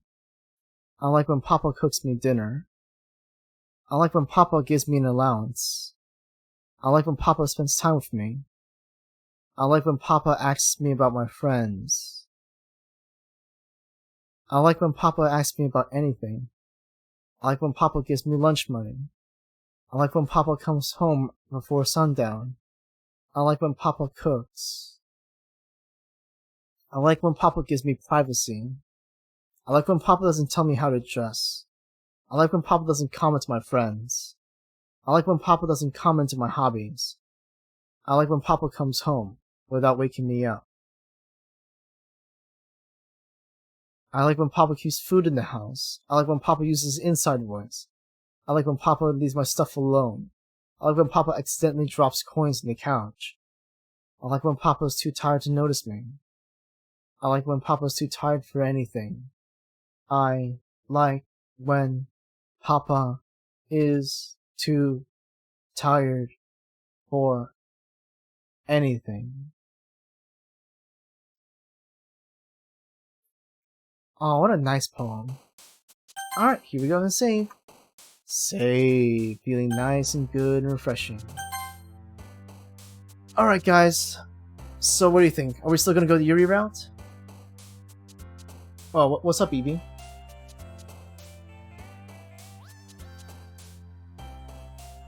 I mean, if we're making this a Yuri playthrough, we might as well just go all the way, right? Yuri all the way. Time to use fancy words. Ambient. Together? Oops, wrong one. Disarray. Oh, wrong one. Effulgent. Extreme? Infallible. Intellectual. Infinite. Oh, wrong one. Misfortune? Frightening. Existence. Determination. Unrestrained. Unending. Contamination. Wait a minute. Tears? Oh, that works for her too? Beauty? Wait, what happened? Wait, you're right. I should check what happens. Give me a second. Let me try doing the words for Sayori. Bye-bye. Yep. Which one? Which one's word Sayori? Can't remember. Unstable? Is what? Suicide? Joy was one. Grief was another.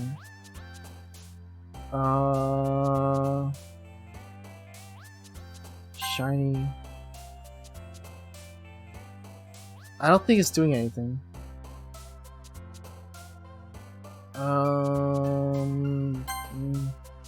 Misery, calm, unrequited.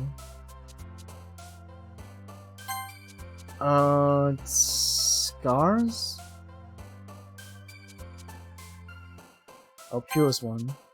Yeah, I think they just go to the other girls. No, I think it just goes to the other girls. Lazy. See? Lazy was a priority one, but it goes to Natsuki. What was another one? Sunset. Jumpy was Sayori. Laugh was Sayori. Yeah, it's going to other ones now. Cheer was Sayori. Kiss? No. Bliss was Sayori. Tears was definitely Sayori. Yeah, it just goes to the other ones. Death was definitely Sayori. All the negative ones went to Sayori. Yeah, I guess it isn't. Here, we'll keep going to Yuri route. Hi again, Amoku guy. Glad to see you didn't run away on us. Ha ha ha. Yeah, no, don't worry. This might be a little strange for me, but at least keep my word. Well, I'm back at the literature club. So I was last coming, so everyone else is already hanging out. Oh! Thank you. Thank you for keeping your promise, Amoku guy. I hope this isn't too overwhelming a commitment for you. Make you dive headfirst into literature when you're not accustomed to it. Hey there, Nutsakai. Oh, come on, like he deserves any slack. You already had to be dragged by Monica. I don't know if you plan to just come here and hang out or what. But if you don't take us seriously, then you won't see the end of it. Hey there, Monica, you're in the wrong place. Unless you still have a big mouth for someone who keeps her manga collection in the club room.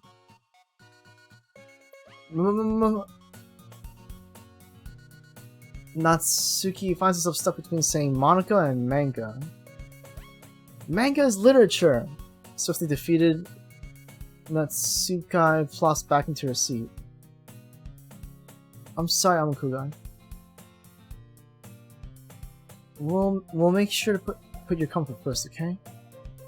Yuri shoots the Natsuki with a disappointed glance. Anyway, now that you're in a club and all, perhaps you might have interest in picking up a book to read. Well, I can't really say no either way.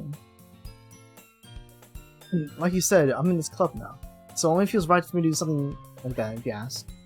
But wait, I didn't mean it like that. Ooh. You don't really want to, then forget anything I said, I guess. No, it's not that, Yuri. I wanted to try to be a part of this club. So even if I don't read often, I'd be happy to pick up a book if you wanted me to.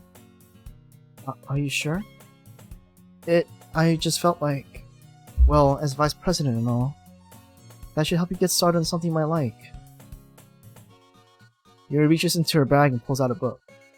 I didn't want you to feel left out, so I picked out a book that I thought you might enjoy. It's a short read, so it should keep your attention, according to your low IQ, even if you don't usually read. And we could, you know, discuss it if you wanted. How is this girl accidentally being so cute? Oh my gosh! She even picked out a book she thinks I'll like, despite me not reading much. Yuri, thank you, I'll definitely read this. I enthusiastically take the book. Ew. Well, you can read at your own pace. I look forward to hearing what you think. Now that everyone's settled in, I expect Monica to kick off some scheduled activities for the club. But that doesn't seem to be the case. Yuri's face is already buried in the book. Can't help but notice her intense expression, like she was waiting for this chance. Meanwhile, Natsuki is rummaging through the closet. I'm really curious to talk about Yuri a bit more. Okay, we got the Yuri route. But at the same time, I would feel bad and distracting from reading. I catch a glimpse of the cover of her book. It looks like the same book that she lent to me. More than that, she seems to be on the first few pages. Crap. I think she noticed me looking at her. She sneaks another glance at me and our eyes meet for a split second. ... It only makes her hide her face deeper in her book. Sorry, I was just spacing out. I muttered this, sensing I made her uncomfortable. Oh, it's fine. If I was focused then, I probably would have noticed in the first place. I'm just rereading a bit of this, so... That's the book you gave me, right? Oh, wait! Her eye, guys. Her eye is slipping off her head. Guys? Guys? Guys? Her eye's doing things.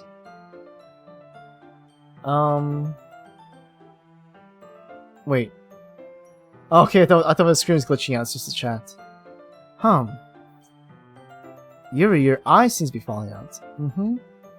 I just wanted to reread some of it. In fact, I'm still reading it right now. One eye is looking at you, and the other eye is reading the book. Oh, her eyes are back together. Not for any particular reason. Just curious, how come we have two copies of the same book? Well, when I stopped at the bookstore yesterday... that's not what I meant. I mean... I just happened to buy two of them. I see. There's something fairly obvious here that Yuri isn't telling me, but I decided to let it go. I'll definitely start reading it soon. I'm glad to hear. Once it starts to pick up, you might have a hard time putting it down. It's a very engaging and relatable story. Is that so? What's the story about anyway? Well... I look at the cover of the book. The book is titled Portrait of Markov. There's an ominous-looking eye in the front cover. Basically, it's about this religious camp that was turned into human experiment prison. And people trapped there have this trait that turns into killing machines that lust for blood. Wait, this seems to be different. This seems to be a different story. But the facility gets even worse, and they start selectively breeding people by cutting off the limbs and affixing them to... Oh, that might be a bit of a spoiler. But anyway, I'm really into it. The book, I mean. Not the thing about the limbs. That's kind of... It's kind of dark, isn't it? You made it sound like it's gonna be a nice story, so that dark turn came from nowhere. Are you not a fan of that sort of thing? I'm a cool guy? No, it's not that. I mean, I can definitely enjoy those kinds of stories, so don't worry. I hope so. Yeah, I totally forgot that Yuri's into those things. She's so shy and reclusive on the outside, but her mind seems to be completely different. It's that this kind of story... It's the kind of that challenges you to look at life from a strange new perspective. Where horrible things happen not just because someone wants to be evil, but because the world is full of horrible people, and we're all worthless anyway. How did I call it? She's just being very intense. Don't worry, guys. Then suddenly... I'm rambling, aren't I? Not again. I'm sorry. Hey, don't apologize. I haven't lost interest in anything. I'm literally picking your words. I'm going after you. Well, I guess it's alright then. But I feel like I should let you know I have this problem. When I look at things like books and writing film like thoughts, my whole body gets incredibly... I kind of forget to pay attention to other people. So I'm sorry if I end up saying something strange. And please stop if I start talking too much. I really don't think you need to worry. That just means you're passionate about reading. Really, really passionate.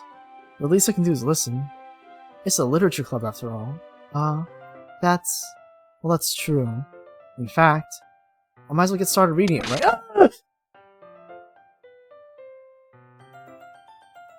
Yes.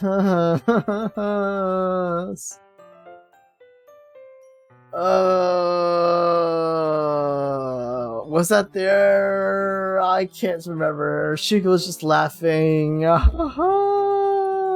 mean, you don't have to, but... what are you saying? Let me just get the book.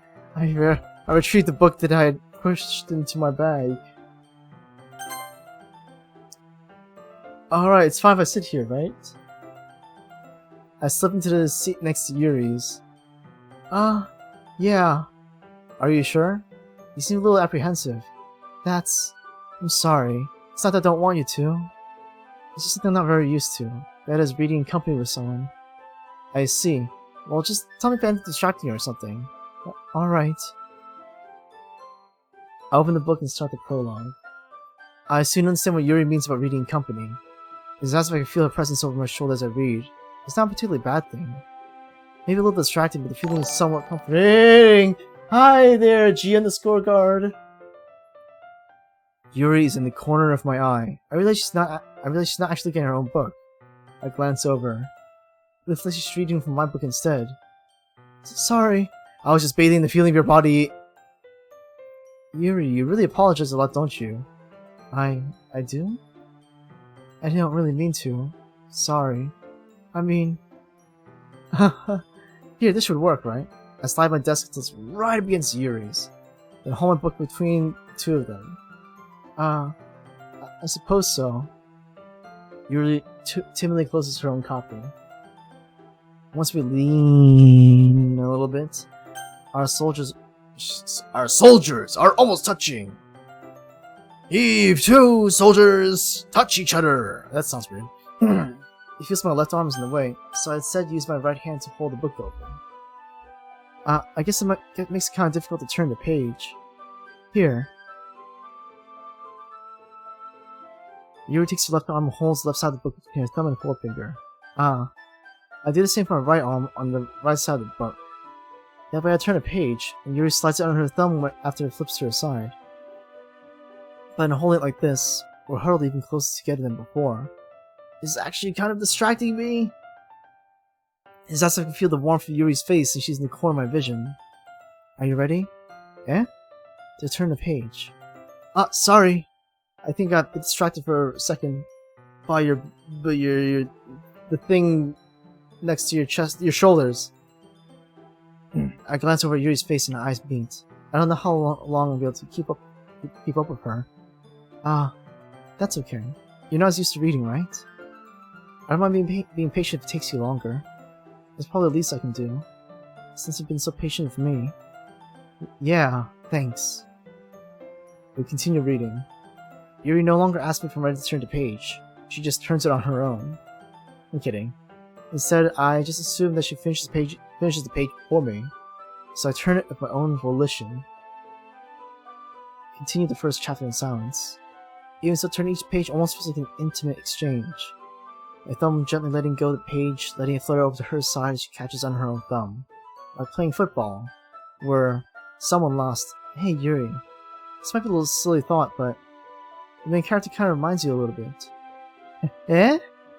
No, I don't relate to this character at all. Definitely not. Really? I was just thinking the way she second guesses things she says and all that. That's what you were talking about. So sorry. I thought you meant something else about her. Something else? Never mind. We didn't even get that far yet, so I don't know why that came to my head. Yuri, are you feeling alright?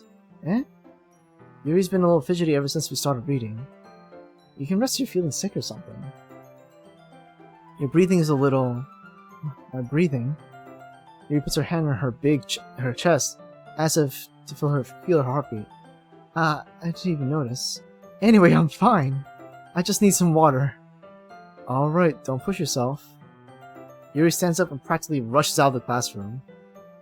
What on earth is that about? I'm a cool guy. Something happened just now. Eh? I have no idea. Yuri's acting a little strange, I guess. So, you don't know anything? Sorry, I can't say I do. Are you worried about her? Oh, no. Not really. I was just making sure you didn't do anything to her. No, nothing. Haha. Don't worry, I believe you, silly. Yuri just does this sometimes, so it's nothing alarming. Alright if you say so. Anyway, why don't we start sharing our poems with each other? Okay?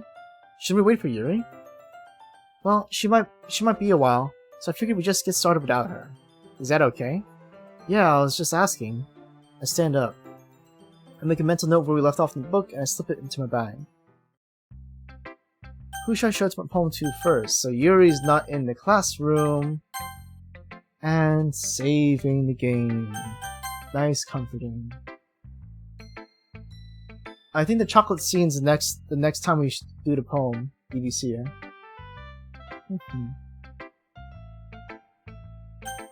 so guys, who we go for next? Natsuki or Monica?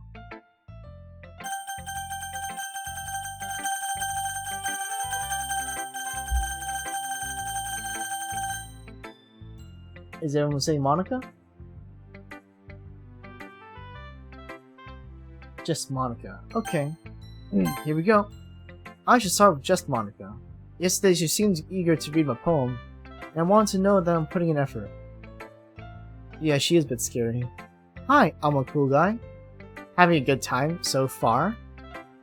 Yeah. Good. Glad to hear it. By the way, since you're new and everything, if you have any suggestions for the club, like new activities, or things we can do better, I'm always listening. Don't be afraid to bring things up, okay? Alright, I'll keep that in mind. Of course I won't be afraid to bring things up. I'm much better off just going with the flow until I'm more settled in.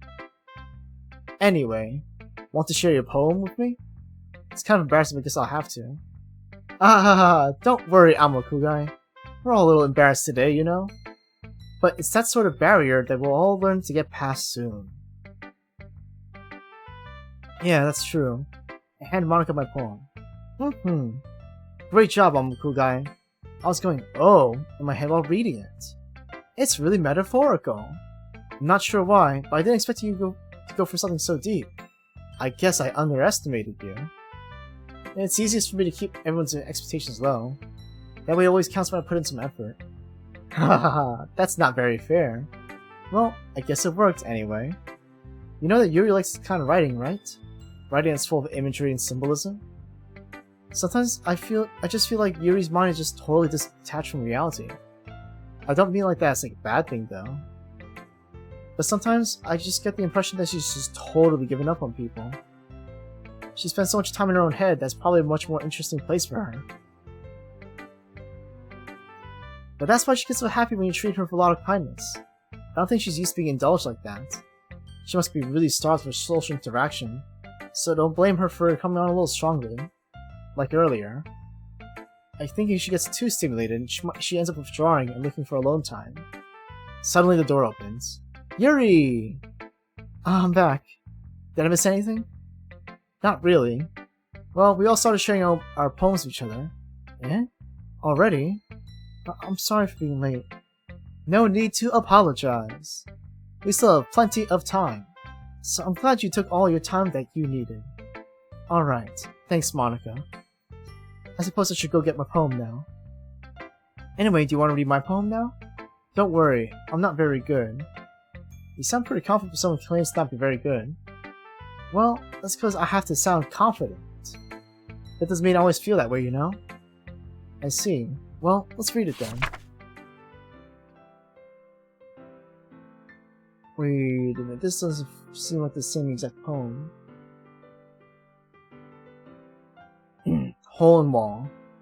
But he wasn't looking at me. Confused, I frantically glanced around my surroundings. But my burned eyes could no longer see color. Are there others in this room? Are they talking? Or are they simply poems on a flat sheet of paper? The sound of frantic scrawling playing tricks on my ears? The room begins to crinkle, closing in on me. The air I breathe dissipates before it reaches my lungs. I panic. There must be a way out. It's right here. It's right there. He's right there. Swallowing my fears, I brandish my pen.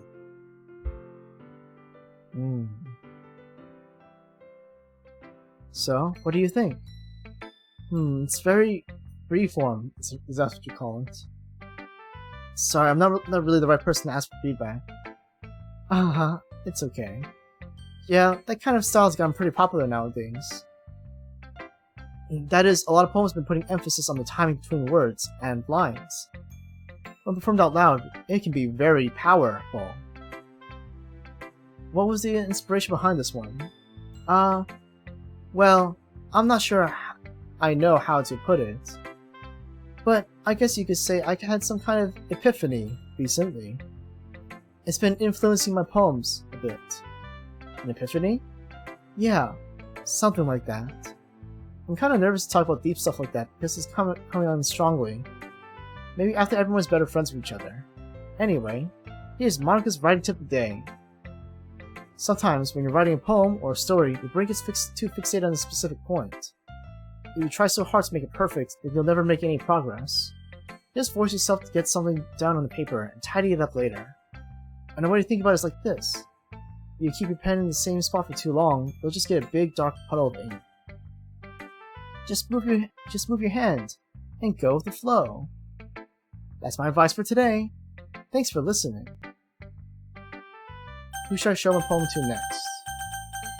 She would get Yuri since she came back, or she would leave Natsukai for last. What do you guys think?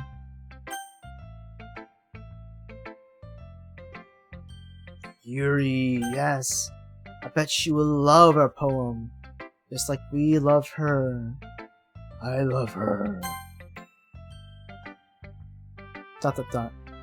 As Yuri reads poems, I notice her eyes light. Exceptional. Eh? What was that? Did I say that out loud? Yuri first covers her mouth, then ends up covering her whole face. He's gonna hate me. You really didn't do anything wrong, Yuri. Eh?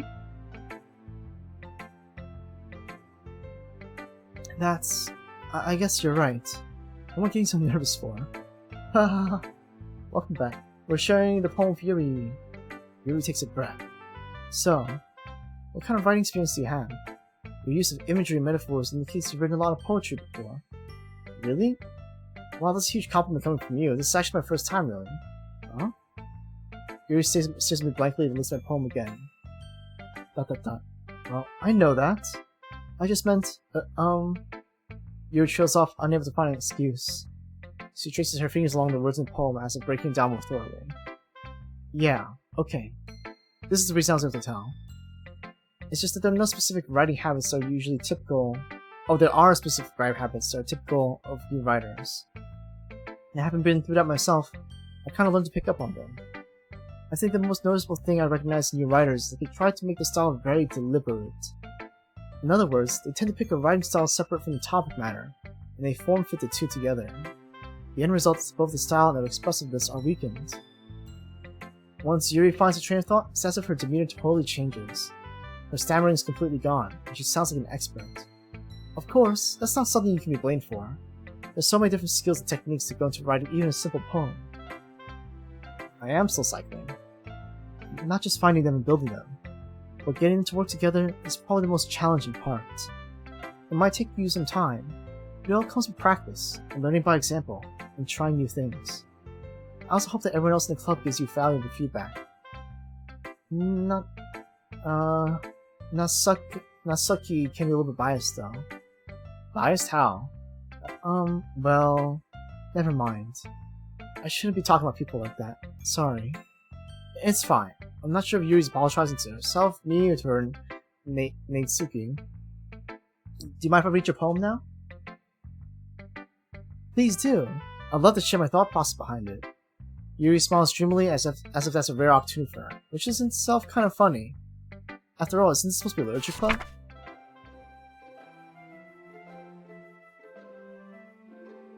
Okay, so this poem seems normal. The tendrils of my hair illuminate beneath the amber glow, bathing. It must be this one. The last remaining streetlight to have withstood the test of time. The last to get replaced by a sickening blue-green hue of the future. I bathe. Calm, breathing air is of the present, but living in the past. The light flickers. I flicker back. ... I'm sorry to have such terrible handwriting. What? I wasn't thinking that at all. But it took you a long time to read. Well, I just don't read script very often. I actually think your handwriting's pretty. Yeah? That's a relief. Also, I like the poem. I subscribed and followed. Please write more.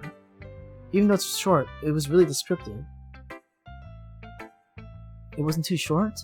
I usually write longer poems. Not at all. I'm really glad you like it. I'll be honest. Since our first time sharing, I wanted to write something a little bit more mild. Something easy to digest, I suppose. Ready to ghost Yuri? Woohoo. Actually, the story isn't about a ghost at all, Amakudai. Really? I must have totally missed the point. Well, I suppose you did only glance over after all, if you're low IQ. But remember, that poets often express their thoughts, feelings, and experiences in their own work. They usually do more than tell a simple story, or paint a picture. In this case, perhaps the subject of the poem is only being symbolically compared to a ghost. Lingering her last remaining place of comfort, unable to let go of her past, and soon to be left with nothing. That's a lot more solemn putting it that way. I hadn't even thought of that. That's impressive. Eh? It's nothing really. Yours is impressive too, so... Nah, if anything, I could probably learn a thing or two from you. You think so? Yeah, of course. You know, I was really nervous about doing all this, but in the end I enjoyed it. I'm gonna keep doing my best for you, Amakudai. Me too. I'll do my best for me too. Here you go. Time for Natsukai. Oh my god! Oh god, that pause. God, that... What the fuck? Okay. I think... Guys, I think I know what happened there. I think she doesn't like the poem. Anyways, Amakudai, if you're not gonna take this club seriously, then go home. What? Harsh? What, you expect me to totally believe you actually put effort into this? I think I'm stupid. I'm not a writer. Maybe it's not very good, but yeah, I did put in effort. We all saw it somewhere, right? You're so proud of the poem you ever wrote that I like to read it. Painful to think about? Fine. Well, sorry. You'll get better anyway. I tell you what to improve, you're better off just trying again. Fair enough. Well, to each their own, I guess. Anyway, I guess gotta share mine now. Knowing you probably think it's stupid. Eagles can fly. Monkeys can climb. Crickets can leap. Horses can race. Owls can seek. Cheetahs can run. Eagles can fly. People can try. That's about it. Yeah, I told you we weren't gonna like it. I liked it. I subscribed and followed. I also subscribed to your Patreon, and you're only... What? Just be honest. I am. Why are you so convinced I wouldn't like it? Well, because everyone in high school thinks that writing has to be all sophisticated and stuff. So people won't even take my writing seriously. But isn't the point of poems for people to express themselves? Your writing style wouldn't make your message any less valid. Yes, exactly. I like when it's easy to read, but it hits you hard. Like in this poem. Seeing everyone around you do great things can really be disheartening. So I decided to write about it. Yeah, I understand. The other nice thing about simple writing puts more weight on the wordplay. Like I set up for a rhyme at the end, but then I made it fall flat on purpose. It helps bring out the feeling in the last line. So you did. I guess more went into it than I realized. That's what it means to be a pro. I'm glad you learned something. Didn't expect that from the youngest one here, did you? Yeah, I guess not. I actually don't know. I don't think we might have not gotten that. I decided to humor her with the last comment. I don't really care how old everyone is, but if Natsuki is feeling proud of it, I won't take that away from her. Phew. Guess that's everyone. I glanced around the room.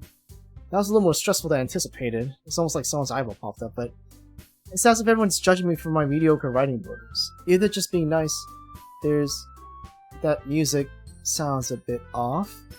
There's no way my poems can stand up to theirs. This is literature club after all. I sigh. I guess that's what I ended up getting myself into.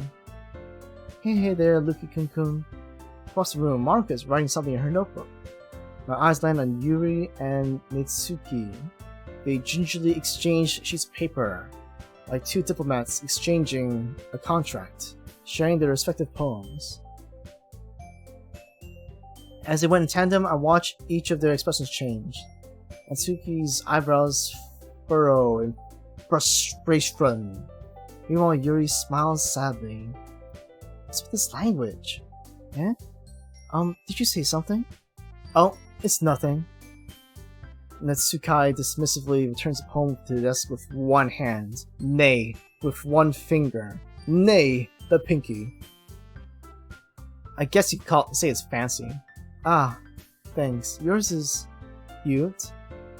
Cute? Did you just completely miss the symbolism or something?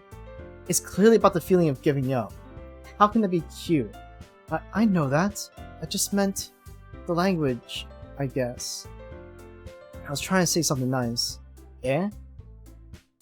You mean to try that hard to come up with something to say nice? Thanks, but it didn't really come out nice at all. Well, I do have a couple suggestions. If I was looking for suggestions, I've already asked someone who actually liked it. Which people did, by the way. Monica liked it, and Amakuga did too. So based on that, I'll gladly use some suggestions of my own. First of all, excuse me. I appreciate the offer, but I've spent a long time establishing my writing style. Hello.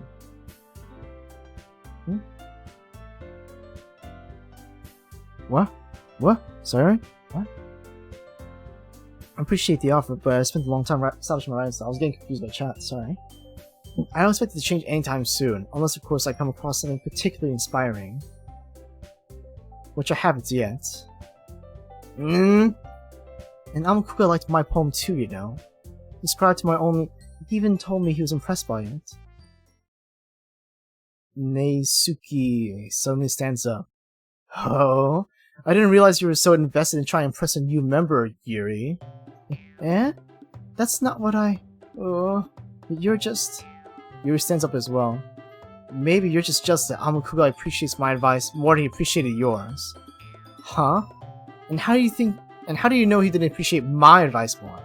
Are you that full of yourself? No. If I was full of myself, I would deliberately go out of my way to make everything I do overly cutesy. Well, you know what?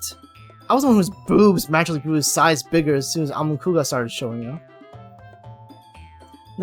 Natsukai? Natsukai, that's a little... This doesn't involve you. Taking your own insecurities over all others like that. You really act as young as you look, Natsuki.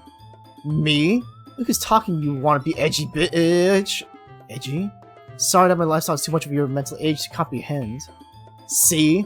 Just saying that proves my point. Most people learn to get on themselves after graduate middle school, you know. If you don't improve anything, stop harassing others with your sickening attitude. You think you can kind of balance your toxic personality just by dressing and acting cute? The only cute thing about you is how hard you try. Whoa, be careful, you might cut yourself on that edge, Yuri. Oh my bad, you already do, don't you? Did you just accuse me of cutting myself? What the fuck is wrong with your head? Yeah, go on. Let Amakuga hear everything you really think. I'm really shooting head over heels after like this. So you return someone who's just standing there. Amakuga. She's just trying to make me look bad. That's not true. She started it. ... How did I get judged out? Anyone who goes to know us? Yuri.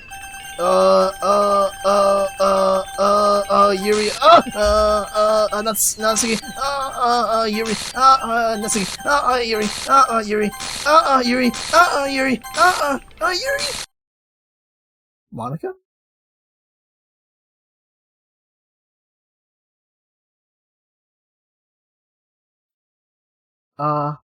Monica. I'm trying to click on things.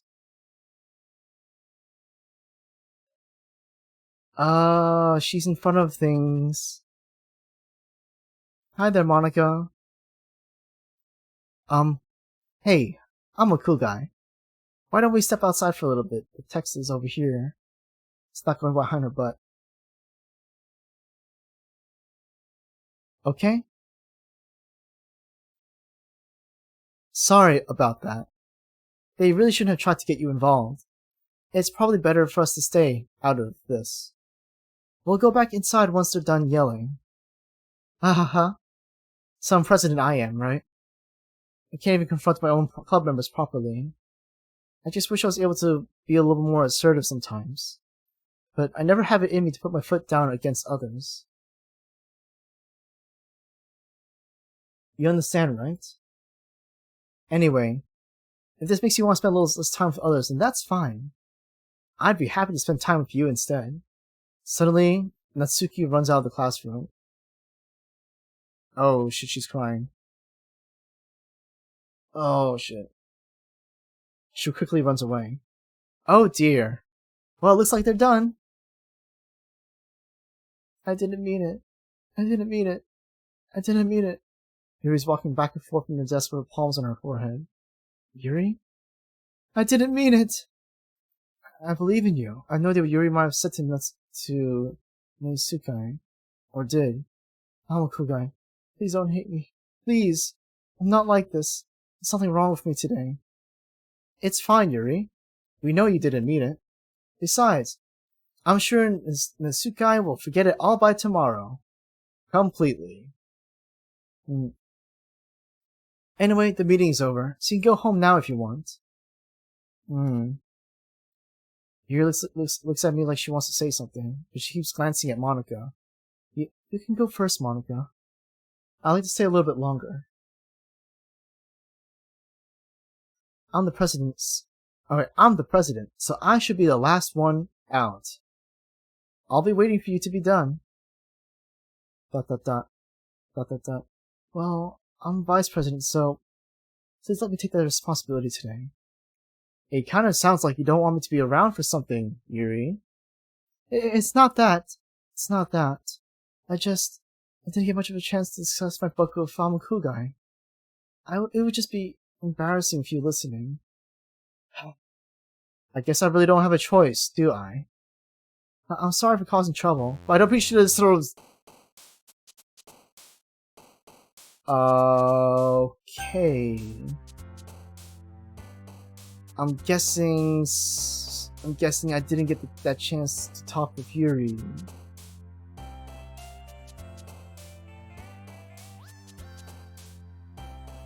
Alright, I guess we're going to... we just ended up not being able to talk to Yuri, we just ended up here. They just glitched out to here.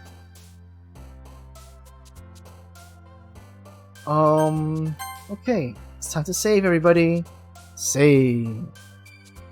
Nice, comforting feelings. Refresh. Refresh.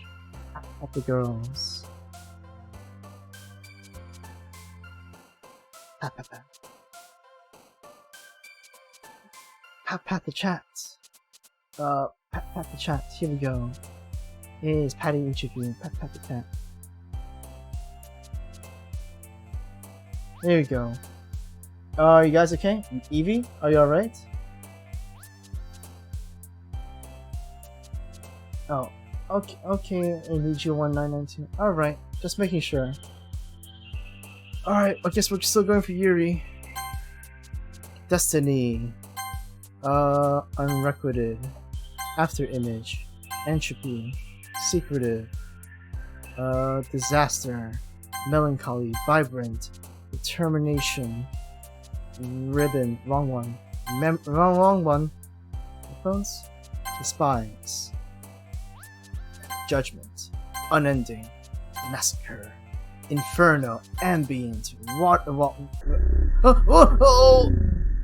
Oh, it's the Happy Thoughts picture. I think that's new. I don't remember seeing that. Happy Thoughts.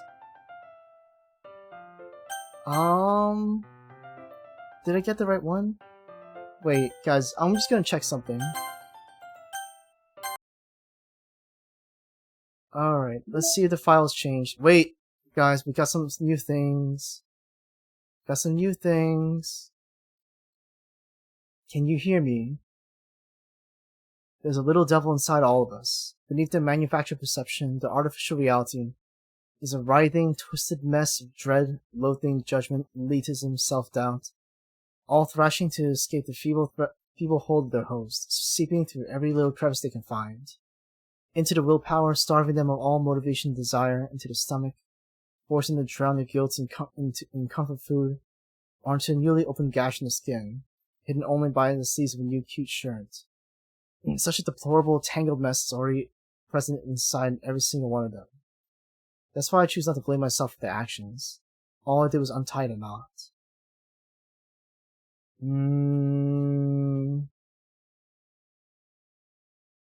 Sounds like he's referring to the girls. Evie, I would hold off on that. It might be something else. That text. I hate this. I can't do anything, nothing. No matter how many times you play, it's all the same. It'd be really, really easy to kill myself right now, but that would mean I don't get to talk to you anymore. All I want for you is to hate them. Why is that so hard? Maybe that's more... The characters are still here. Game's still here. So we got the saves. Backup? Meeting notes. Test? Yep, doesn't seem to be anything different. Okay. Anything to trace back? No, still the same. Here we go, guys. Time to play the Doki Doki. This game is not suited for children, those who are easily disturbed. Sayori. I mean, who's Sayori? Who is that? Alright, here we go, guys. Another day passes and it's time for the club meeting already. I've gotten a little more comfortable here over the past couple days. Entering the club room, the usual scene greets me. Welcome back, Kogai. Ah, hi Yuri, she's already blushing. I'm not sure it's me or it's Yuri's expression, but the weight of yesterday's quarrel still hangs in the air a little. Yuri glances over her shoulder, looking around the room. Natsuki is reading manga at her desk, and surprisingly Monika isn't here yet. Suddenly Yuri takes my arm and pulls me to the corner of the room. Oh boy. No, it's okay. About yesterday, I really need to apologize. Nothing like that's ever happened before. And something just came over me, I guess. I wasn't actually mentally sound. Please don't think of like we're usually like this. Not me, but Mitsukai as well. Yuri, I'm happy you considered and apologized. You don't have to worry too much. Even though I've only been here a couple days, I could tell something was off yesterday. You were just a little extra sensitive because it was the first time sharing poems. But whatever it was, it didn't make me think any less of you. I tried going for Yuri again. I think I got most of Yuri's words. I'd already decided that there was no way you can be a bad person. And now that you're apologizing, I know you didn't really mean it. I'm a cool guy. Don't say those kinds of things so frankly. They make me a little too happy. I'm really glad that you're such an understanding person. And I'm really glad that you joined this club. Everything's a little bit brighter with you and around and... sorry, what am I saying right now? Hey, have you seen Monika? Oh. No, I haven't. I was just kind of wondering where she was. Man. Yuri, I guess you haven't either? Yuri's clearly taken aback by how calmly Mitsuki is addressing her. No, I haven't. Jeez, this isn't like her at all. I know it's stupid, but I can't help but worry a little bit. What? Why are you looking at me like that? Mitsuki, how about yesterday? I just wanted to apologize. I promise I didn't mean any of the things I said. I'll do my best to stay under control from now on.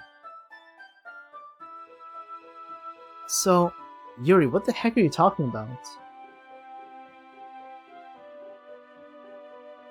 Did you do something yesterday? Eh? Jeez, whatever's in your mind, I'm sure there was nothing. I don't even remember anything bad happening. You're the kind of person who worries too much about little things, aren't you? Second playthrough. ...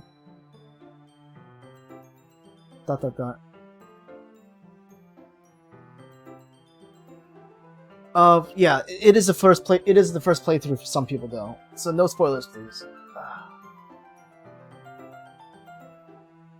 But I'll accept your apology anyway if it helps you feel better about it. Besides, it's kind of nice to hear, since I was afraid you secretly hated me or something like that. No, not at all. I don't hate you. Haha, well, you're kind of weird, but I don't hate you either. ... Mitsuki turns to me. You're still on trial, though. Hey. Suddenly, the door swings open. Sorry, I'm super sorry. Ah, there you are. I didn't mean to be so late. I hope you guys weren't worried or anything. Nah, no, well, Natsuki was. I was not. Hahaha. What took you so long anyways? Well, my last... Okay, I read that period of different... Anyways, my last period today was study hall. To be honest, I kind of just lost track of time. Hahaha. That makes no sense, though. You'd have heard the bell ring at least. I must not have heard it, since I was practicing piano. Piano? I wasn't aware you played music as well, Monica. Don't give me more credit than I deserve. I've been practicing for a while, but I'm still not really good yet. Still, that must require a lot of dedication, so I'm still impressed. Oh, well thanks, Yuri. You should play something for us sometime. That's... Monica looks at me. Well, I am working on writing a song, but it's not quite done yet. Maybe once I get a little bit better, I will. That sounds cool. I look forward to it. Is that so? In that case, I won't let you down, I'm a cool guy. Monica smiles sweetly. I didn't mean to impress you or anything like that. Ha, don't worry. I was hoping that I could share it with you anyway. I guess that's why I've been practicing so much recently. I see. I'm not sure if Monica was referring to the whole club or just me. Yeah, no, don't worry, Duckhead. The warning's already at the beginning of the game. I know, it's a really... I like the pose, but it definitely seems really tough in the spine. Thanks! So, I didn't miss anything, did I? No, not really. I chose not to bring up anything that the three of us talked about. Besides, Natsuki had already run off into the closet. Homokugai, since your compliments put me in a good mood, I was wondering if you'd like to spend some time together today. I mean, in the club. Yeah, definitely. I planned on it anyway. Okay. Oh wow, she's really happy. Can we start now? Let's find a place to sit. I'm being a little forceful, aren't I? I'm sorry. My heart just won't stop pounding for some reason. Don't worry about it. If anything, it's nice to see you have so much energy. Yeah. But I need to try to calm down. I won't be able to focus on reading like this. Take your time. Yuri takes a deep breath, then pulls a copy of the book out of her bag. Actually, I have a request. Do you mind if I make some tea first? Not at all. Thanks very much. There's one thing that can make my reading time here any better, it's a nice cup of tea. Not to mention for yourself as well. Yuri stands up and makes her way to the closet. Wait, what? I didn't see him. I follow and watch as she retrieves a small water pitcher from the shelf, the crown of its filter inside. Can you hold this for a second? Sure. Yuri hands me the water pitcher and also fetches an electric kettle. I'm gonna plug this at the teacher's desk, and then I'll go get some water. She walks past me and sets the kettle down on the teacher's desk. I simply watch her movements. To my surprise, the way she really moves contrasts with her speaker mannerisms. Especially because of her long legs. Yuri appears elegant and methodical. I thought it said model. I was like, damn, but methodical. Okay, may I have the water pitcher? Thanks, I'll be right back. Might as well walk with you, but that's okay. You stay here. It won't take long. Pitcher in hand, Yuri hurries out the classroom. Did Yuri leave you again? No, it's not like that this time. She's just filling up the water pitcher to make tea. Oh, okay. Sorry for misunderstanding. 10 minutes pass. Yuri said it wouldn't take long. Something holding her up. I'm bored just waiting here, so I decided to go look for her. Let's see. The most logical place for you to be would be the nearest water fountain. I start heading down the hallway. Ha. Ha. Ha. Ha. What's that noise? It's coming from around the corner. It sounds like breathing.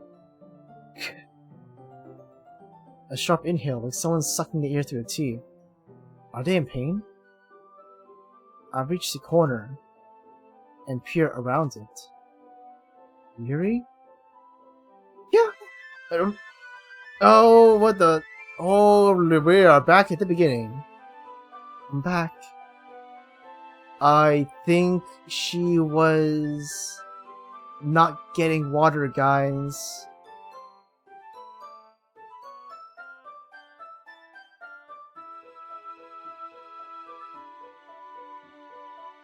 I think she may have been getting red water out of a different kind of fountain.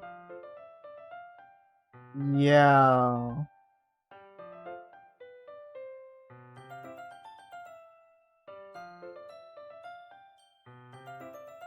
Fancy bracelet. You can put it that way. Don't do that at home, kids. Thanks for waiting patiently. Amakuga, do you like oolong tea? Yeah, anything's fine. Very well. You resets the temperature on the kettle to 2000 degrees. Now it's time to get the teapot. You really do this properly, don't you? Of course. I shouldn't do any less while making tea for others. Even if I'm not an expert on tea or anything? Hoo hoo hoo. In that case, you'll be more impressed. Perhaps I will. Yuri fetches the teapot and begins measuring the tea leaves. To my surprise, she even starts humming a little to herself. You must be in a good mood now. Is that so? I was letting it show. And you noticed. I was doing a bit of thinking. I decided to try expressing myself a little bit more. It turns out it's not very hard for me to do, when it's you who's around anyways. Oh, that's great, Yuri. Don't push yourself too much, though. You're always worrying about me, Amakuga. It's very endearing. Yuri wasn't kidding. I don't even know I can keep up with this. I want you to pour a cup of tea for each of us. Amakuga, I have another request. Do you mind we sit on the floor today? Eh? Why's that? It's a little bit easier on my back. I can read my back against the wall than bending over my desk. Ah, sorry, I didn't realize. No worries. I just have back pain fairly regularly, so I do my best to manage it. Is that so? I wonder why that is. It's mostly because of my massive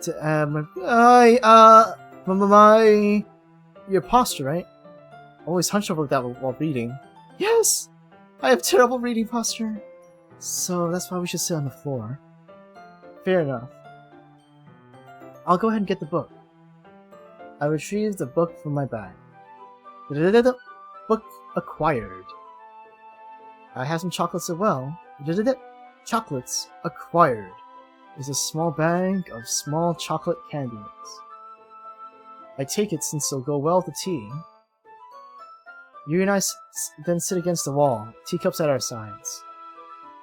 As if in sync, we assume the same reading position as last time, each holding one half the book. Except this time, our bodies are even closer to each other. Ooh. I can't see too well. Yuri slides closer until our shoulders are touching. And something else is, how am I supposed to focus on reading like this? Yuri was always kind of cute, but with just being less apprehensive, it's almost more than I can handle. Your teacup. Yuri hands me my teacup. While with my hand is not holding the book, I end up in a position that makes it hard to focus. Now I need to make sure I don't accidentally touch her chest! Oh man, it's so hard to touch, not touch. It's too big. My hand must take a 10-mile detour. Meanwhile, Yuri has not noticed a single thing. She wears an intense reading expression, and I can only presume the world around her has faded away. I use all of my willpower to focus on reading. After a few minutes, I finally managed to relax a little. I put the teacup between my legs and fumble with the chocolate wrapper. Sorry. I'll briefly let go of the book to finish opening the wrapper. You can have as much as you want. That's okay, I won't take any. Eh? Are you sure? Well, if I touch it, then it might get smudges on the pages. Ah, you're right. I didn't even think about that. My bad. No need to apologize. I'll hold the book, okay? Are you sure? Of course.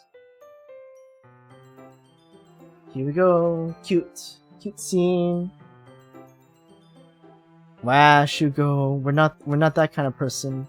I'm a cool guy, but I'm a sleazy guy, you know? I think. Yuri opens the book with both hands. She holds it so that I don't have any hard time reading out from it.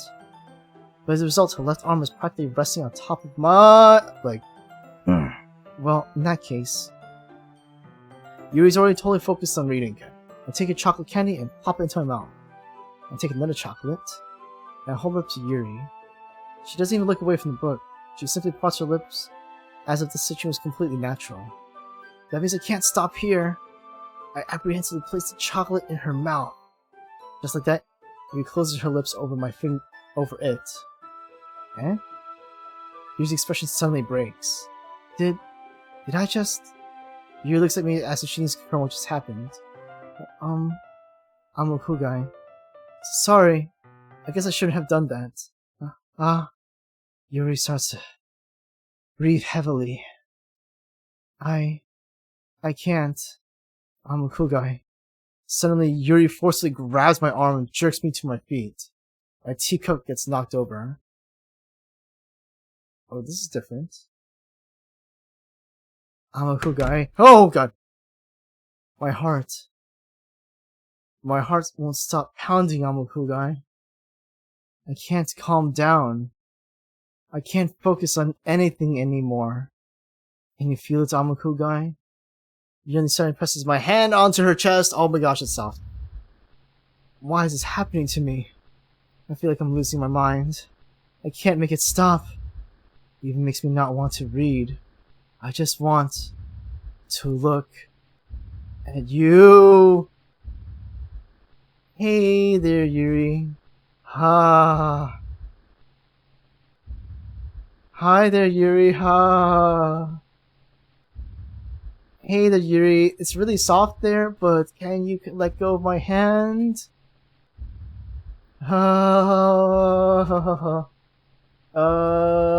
not touching. I'm not gripping. Oh! It's time to share our poems. Saved by the Monica?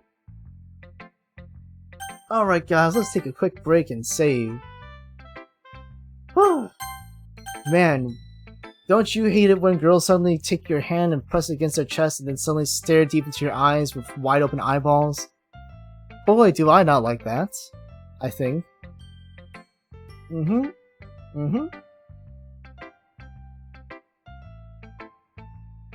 Okay.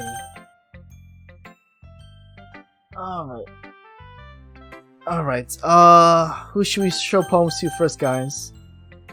What are we doing? Yuri, Monica, and Suki, like last time? Alright. There will be potato. Hey there, Yuri. I've been waiting for this. Let's see what you've written for today. Yuri stares at the poem with a surprised expression on her face. Do you like it? I'm a cool guy. This one might even be better than yesterday's. How'd you even pick up with this so quickly? Just yesterday I was telling you the kind of techniques we're practicing. Well, maybe that's why. You did a good job explaining. I really wanted to try giving it a little more imagery. Yuri visibly swallows. Even her hands appear sweaty. That makes me so happy. It's so amazing to feel like I'm valued, I'm a cool guy. Everything that you write's a treasure to me. My heart just pounds holding it. I just want to write a poem about this feeling. Is that bad, I'm a cool guy? I'm not being weird, right? I'm having a hard time than usual concealing my emotions. Kind of embarrassed. But right now I just want you to read my poem too. Okay? Okay. Poem by Yuri. Wheel. A rotating wheel. turning an axle, grinding. Bolt head, linear, gearbox, falling sky. 7 holy stakes, a dock, ship, a pole to the netherworld, a thin rope tied to a thick rope, a torn harness, parabolic, gearbox, expanded universe, time controlled by slipping cogwheels, existence of God swimming. Hey, it's me! Swimming with open water in all directions, drowning. Prayer written in blood, prayer written in time-devouring snakes with human eyes. Foot, connecting all things living, human eyes. Kaleidoscope, holy stakes, exponential gearbox, sky of exploding star. God, disproving the existence of God. Ironic, a wheel rotating in 6 dimensions, 4D gears and a ticking clock, the clock that ticks on 1 second for every rotation of the planet, clock that ticks 40 times every time it ticks, every second time, a bolthead of holy stakes, tied to the existence of a dock ship to another world, kaleidoscope of blood written in clocks, time-devouring prayer, connecting a sky of 40 gears and open human eyes in all directions, breathing gearbox, breathing bolthead, breathing ship, breathing portal, breathing snakes, breathing gong, breathing blood, breathing holy stakes, breathing human eyes, breathing time, breathing prayer, breathing sky, breathing wheel. Yeah, this stuff is fire. Ahaha. It doesn't really matter what it's about. My mind's been a little hyperactive lately, so I had to take it out on your pen. That is, a pen fell out of your backpack yesterday.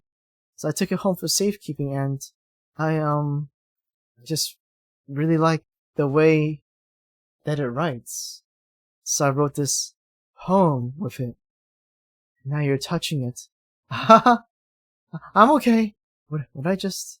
Can we just pretend this conversation never happened? You can keep the poem, though. Who should I show my poem to next?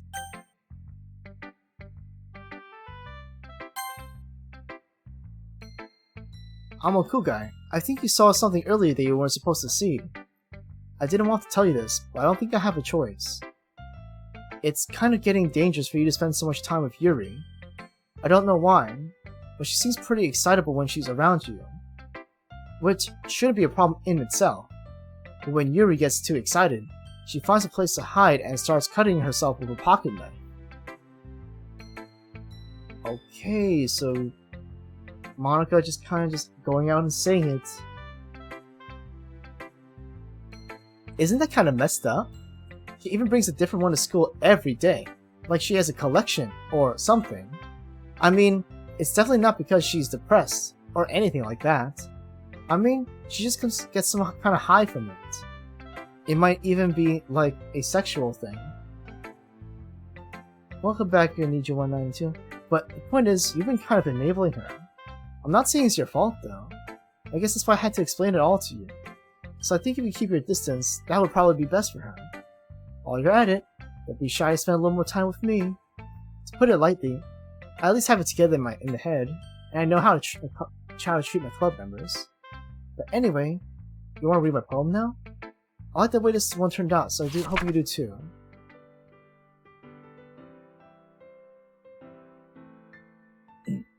Save me.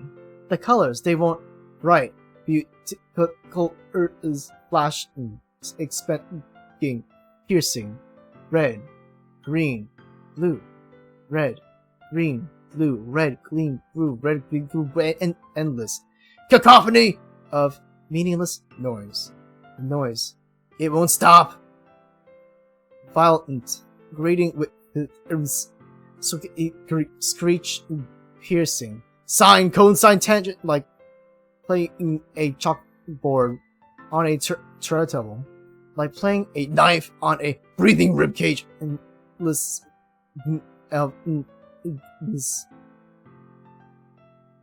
delete her.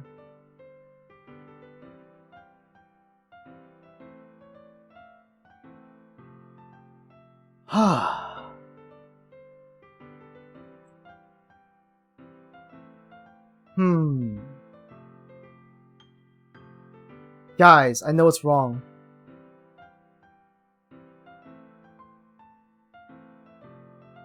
She wrote an N here, but it's not there. But it's grammatically incorrect because the next word starts with C. I don't know why this word's missing. Wait. Oh, what just happened there?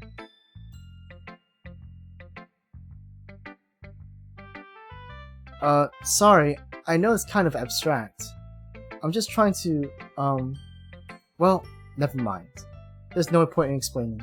Anyway, here's Monica's writing tip of the day. Sometimes you'll find yourself facing a difficult decision. When that happens, don't forget to save your game. You never know when, who am I talking to? Can you hear me? Tell me you can hear me. Anything. Please help me.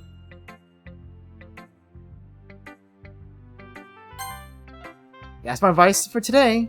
Thanks for listening. Who should I show my poem to next? Natsuki, you're not gonna pop your eyeballs again. Well, I can admit it's better than the last one. It's nice to see you putting in some effort. That's good. Just make sure you find a little bit of influence for everyone. I think you're at least being influenced by Yuri a little bit, aren't you? I mean, I know you've been like spending some time with her or whatever, but you know, Monica and I are just as good as her at poems. I mean, so you should really try to learn something. You'll never get better. Here's the one I wrote. Just make sure you learn something from it.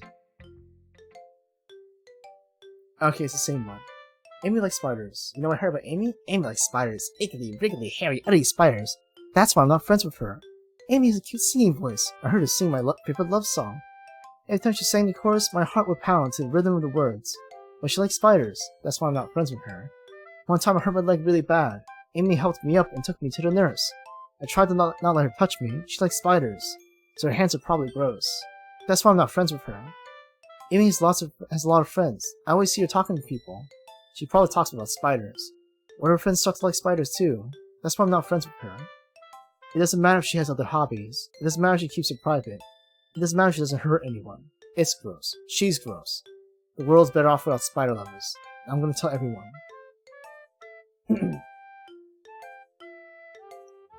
Not bad, right? It's quite a bit longer than yesterday's. Yesterday was way too short. I was just warming up. I hope you think that's the best I could do. No, of course not. Anyway, the message is pretty straight from this poem. I doubt I have to explain it. Like, anyone agree that the subject of the poem is an ignorant jerk. Everyone has some kind of weird hobby or guilty pleasure. Something that you're afraid people find out, they make fun of you and think less of you. But that just makes people stupid. Who cares what someone likes? As long as it's not hurting anyone, it makes them happy. I think people really need to learn respect for people liking weird things. Such as two of the girls in this very club, whom I respectfully won't name. Kind of ironic, even my one place of comfort, I can't even have people respect me. Jeez, now you're making me complain too much. What did I do? What's it worth if I respect you? Well, I guess thanks. It's kind of obvious you respect Yuri more, so... Whatever, we're done sharing, so you can leave now. You have unlocked a special poem. Would you like to read it? Redacted, N, redacted O, redacted T, redacted N, redacted G, redacted I, redacted A, redacted, O, S, redacted, redacted A, redacted L, redacted, question mark? Nothing is real?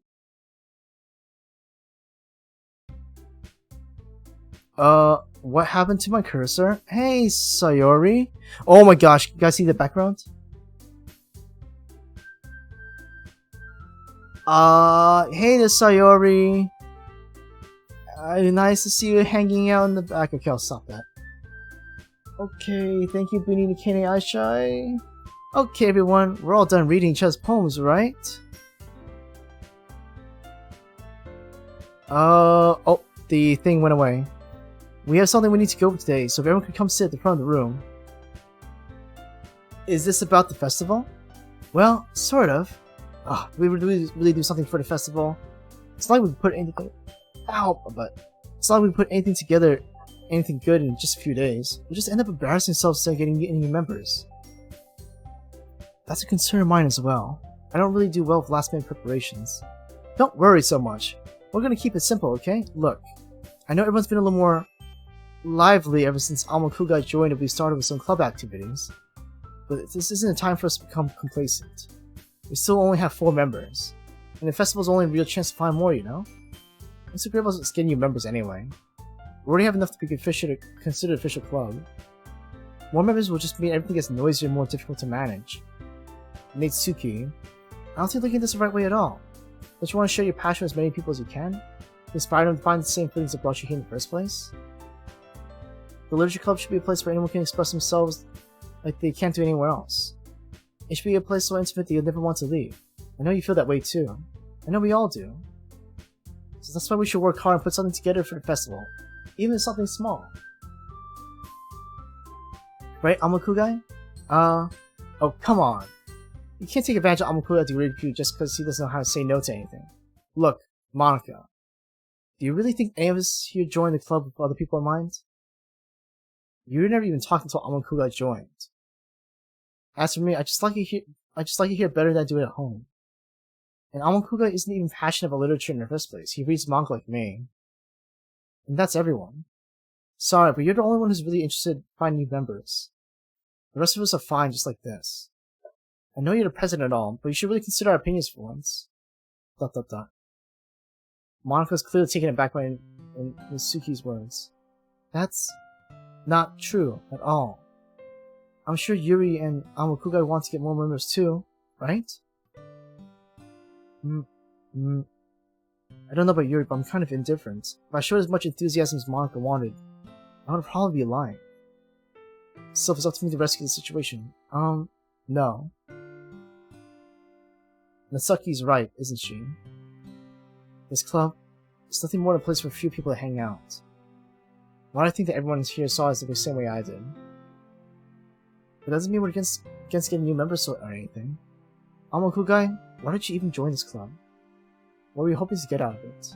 Besides our tits? Well, that's not something to be really honest about, is it? Plus, you just kind of said it. In fact, if I remember, you weren't even given a choice not to join. Monika sits down and stares at her desk. What's the point of all this anyway? Whatever started this club was a mistake. Now you've done it, Natsuki. What? Me? I just spoke my mind. Is it a crime to be honest? It's not about being honest. It's about word choice.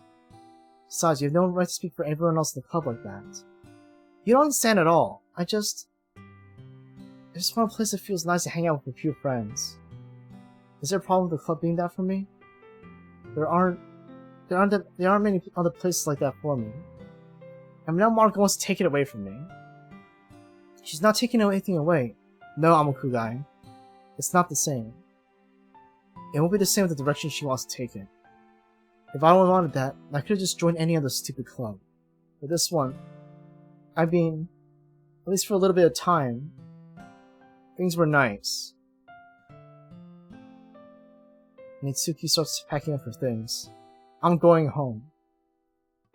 I feel like I don't belong here right now. Natsuki.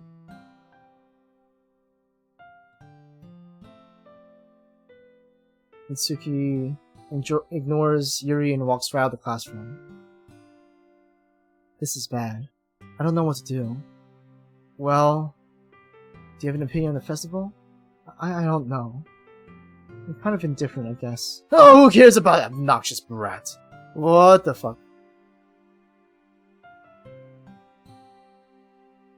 I mean, I like how nice and quiet the club is right now. And I'm just happy with you here. But still, I'm the vice president. It's not right for me to ignore my responsibilities like that. Nobody will cry if she killed herself. Oh god! I should do my best to consider everyone's perspective and make the decision that's right for the club. But what about you, Amakugai? What do you want to get out of this club? You repeat the same question as Monika. It's like giving indirect answers better than nothing. I think the most important thing is for everyone to get along.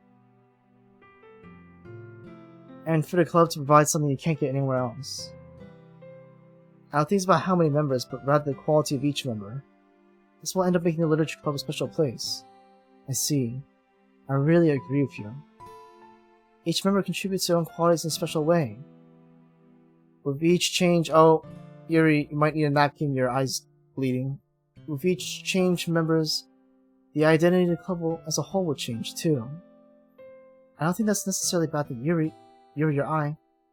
Stepping out of your comfort zone once in a while makes you feel my eyes red with. So if you like to help Monica with the festival, then I'm on your side as well. Alright. Well, maybe we can all talk to Nate Sakai tomorrow. Yuri nods. Hey, Yuri. Eh? I know things were a little awkward yesterday, but I feel like you deserve to know that I still think you're a wonderful vice president. And also, a wonderful friend. But Monica, I want to do everything I can to make this the best club ever. Okay? Me too. Yeah. So I'll go home for today. We'll talk about the festival tomorrow. Okay. I look forward to it. Shall we go, Amakugai? Please don't take this the wrong way, but I'm gonna chat a little bit with Amakugai before we leave. Just to see what he thinks of his time here and all that. It's important to me. As president... Yuri looks a little troubled, but she doesn't protest. Okay. I trust your judgment, Monica. In that case, I'll see the two of you tomorrow. See you tomorrow! Monica waves as Yuri exits the classroom. Phew. Things have all been hectic lately, haven't they?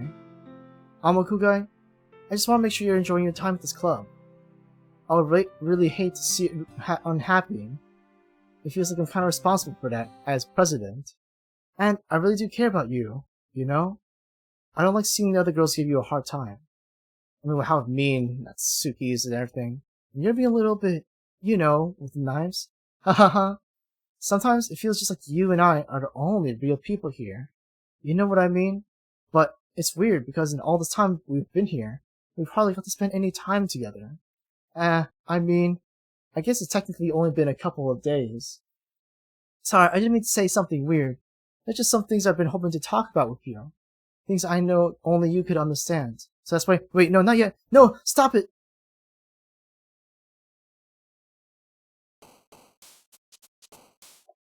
And with that, save. Cool, refreshing. With that, that's gonna be the end of Act 2, or Part 2 of the stream.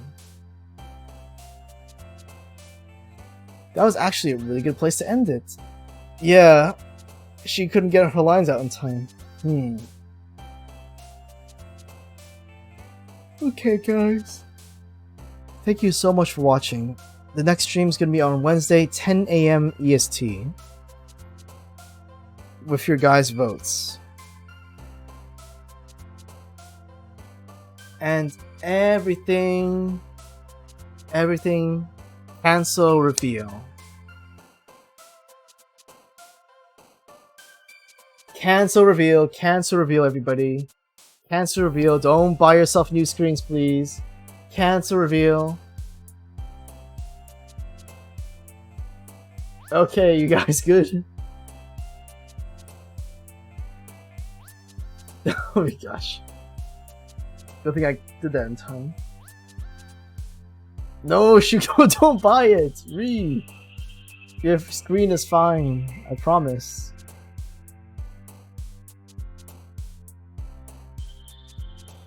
Anyways, thanks everybody who dropped by and watched. I do appreciate it.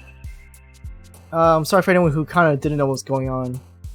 We did the suggestions at the beginning of the stream.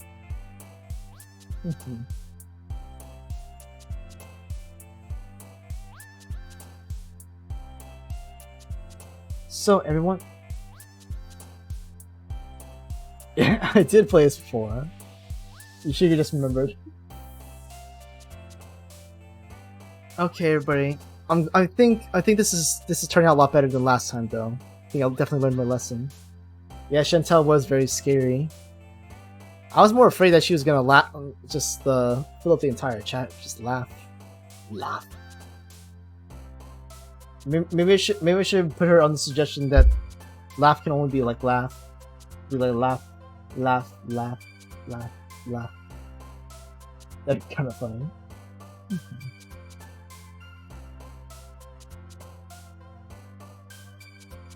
Oh! Just making sure, saving that again. Alright, the other saves are still fine, guys. We're still good. Oh, before we go, let's check the, Ooh, we got some music. Oh, shoot, I didn't want to do that. I wanted to check something else. I wanted to check the files.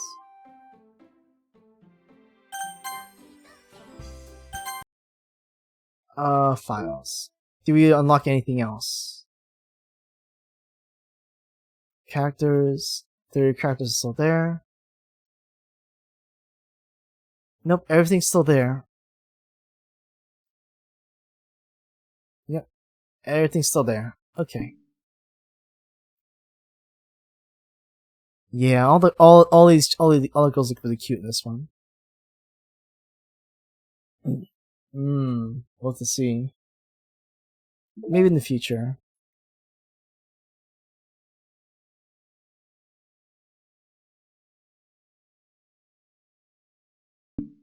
Okay, guys. Well, I do hope you have a good one. Don't forget to vote for the VRChat weekend stream on stream announcements. It's gonna be whether it's gonna be Friday morning or Saturday morning. Sunday is taken up by church, unfortunately. So, anyways, guys, I hope to see you on Wednesday, 10 a.m. EST. Don't forget to vote for the VRChat stream. And if you haven't already, please check out the YouTube channel. I posted the latest video there. Leave a like and comment. It really helps.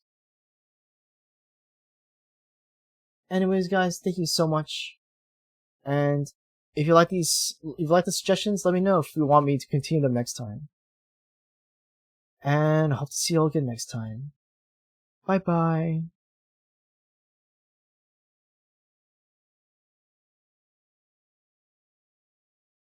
And cut.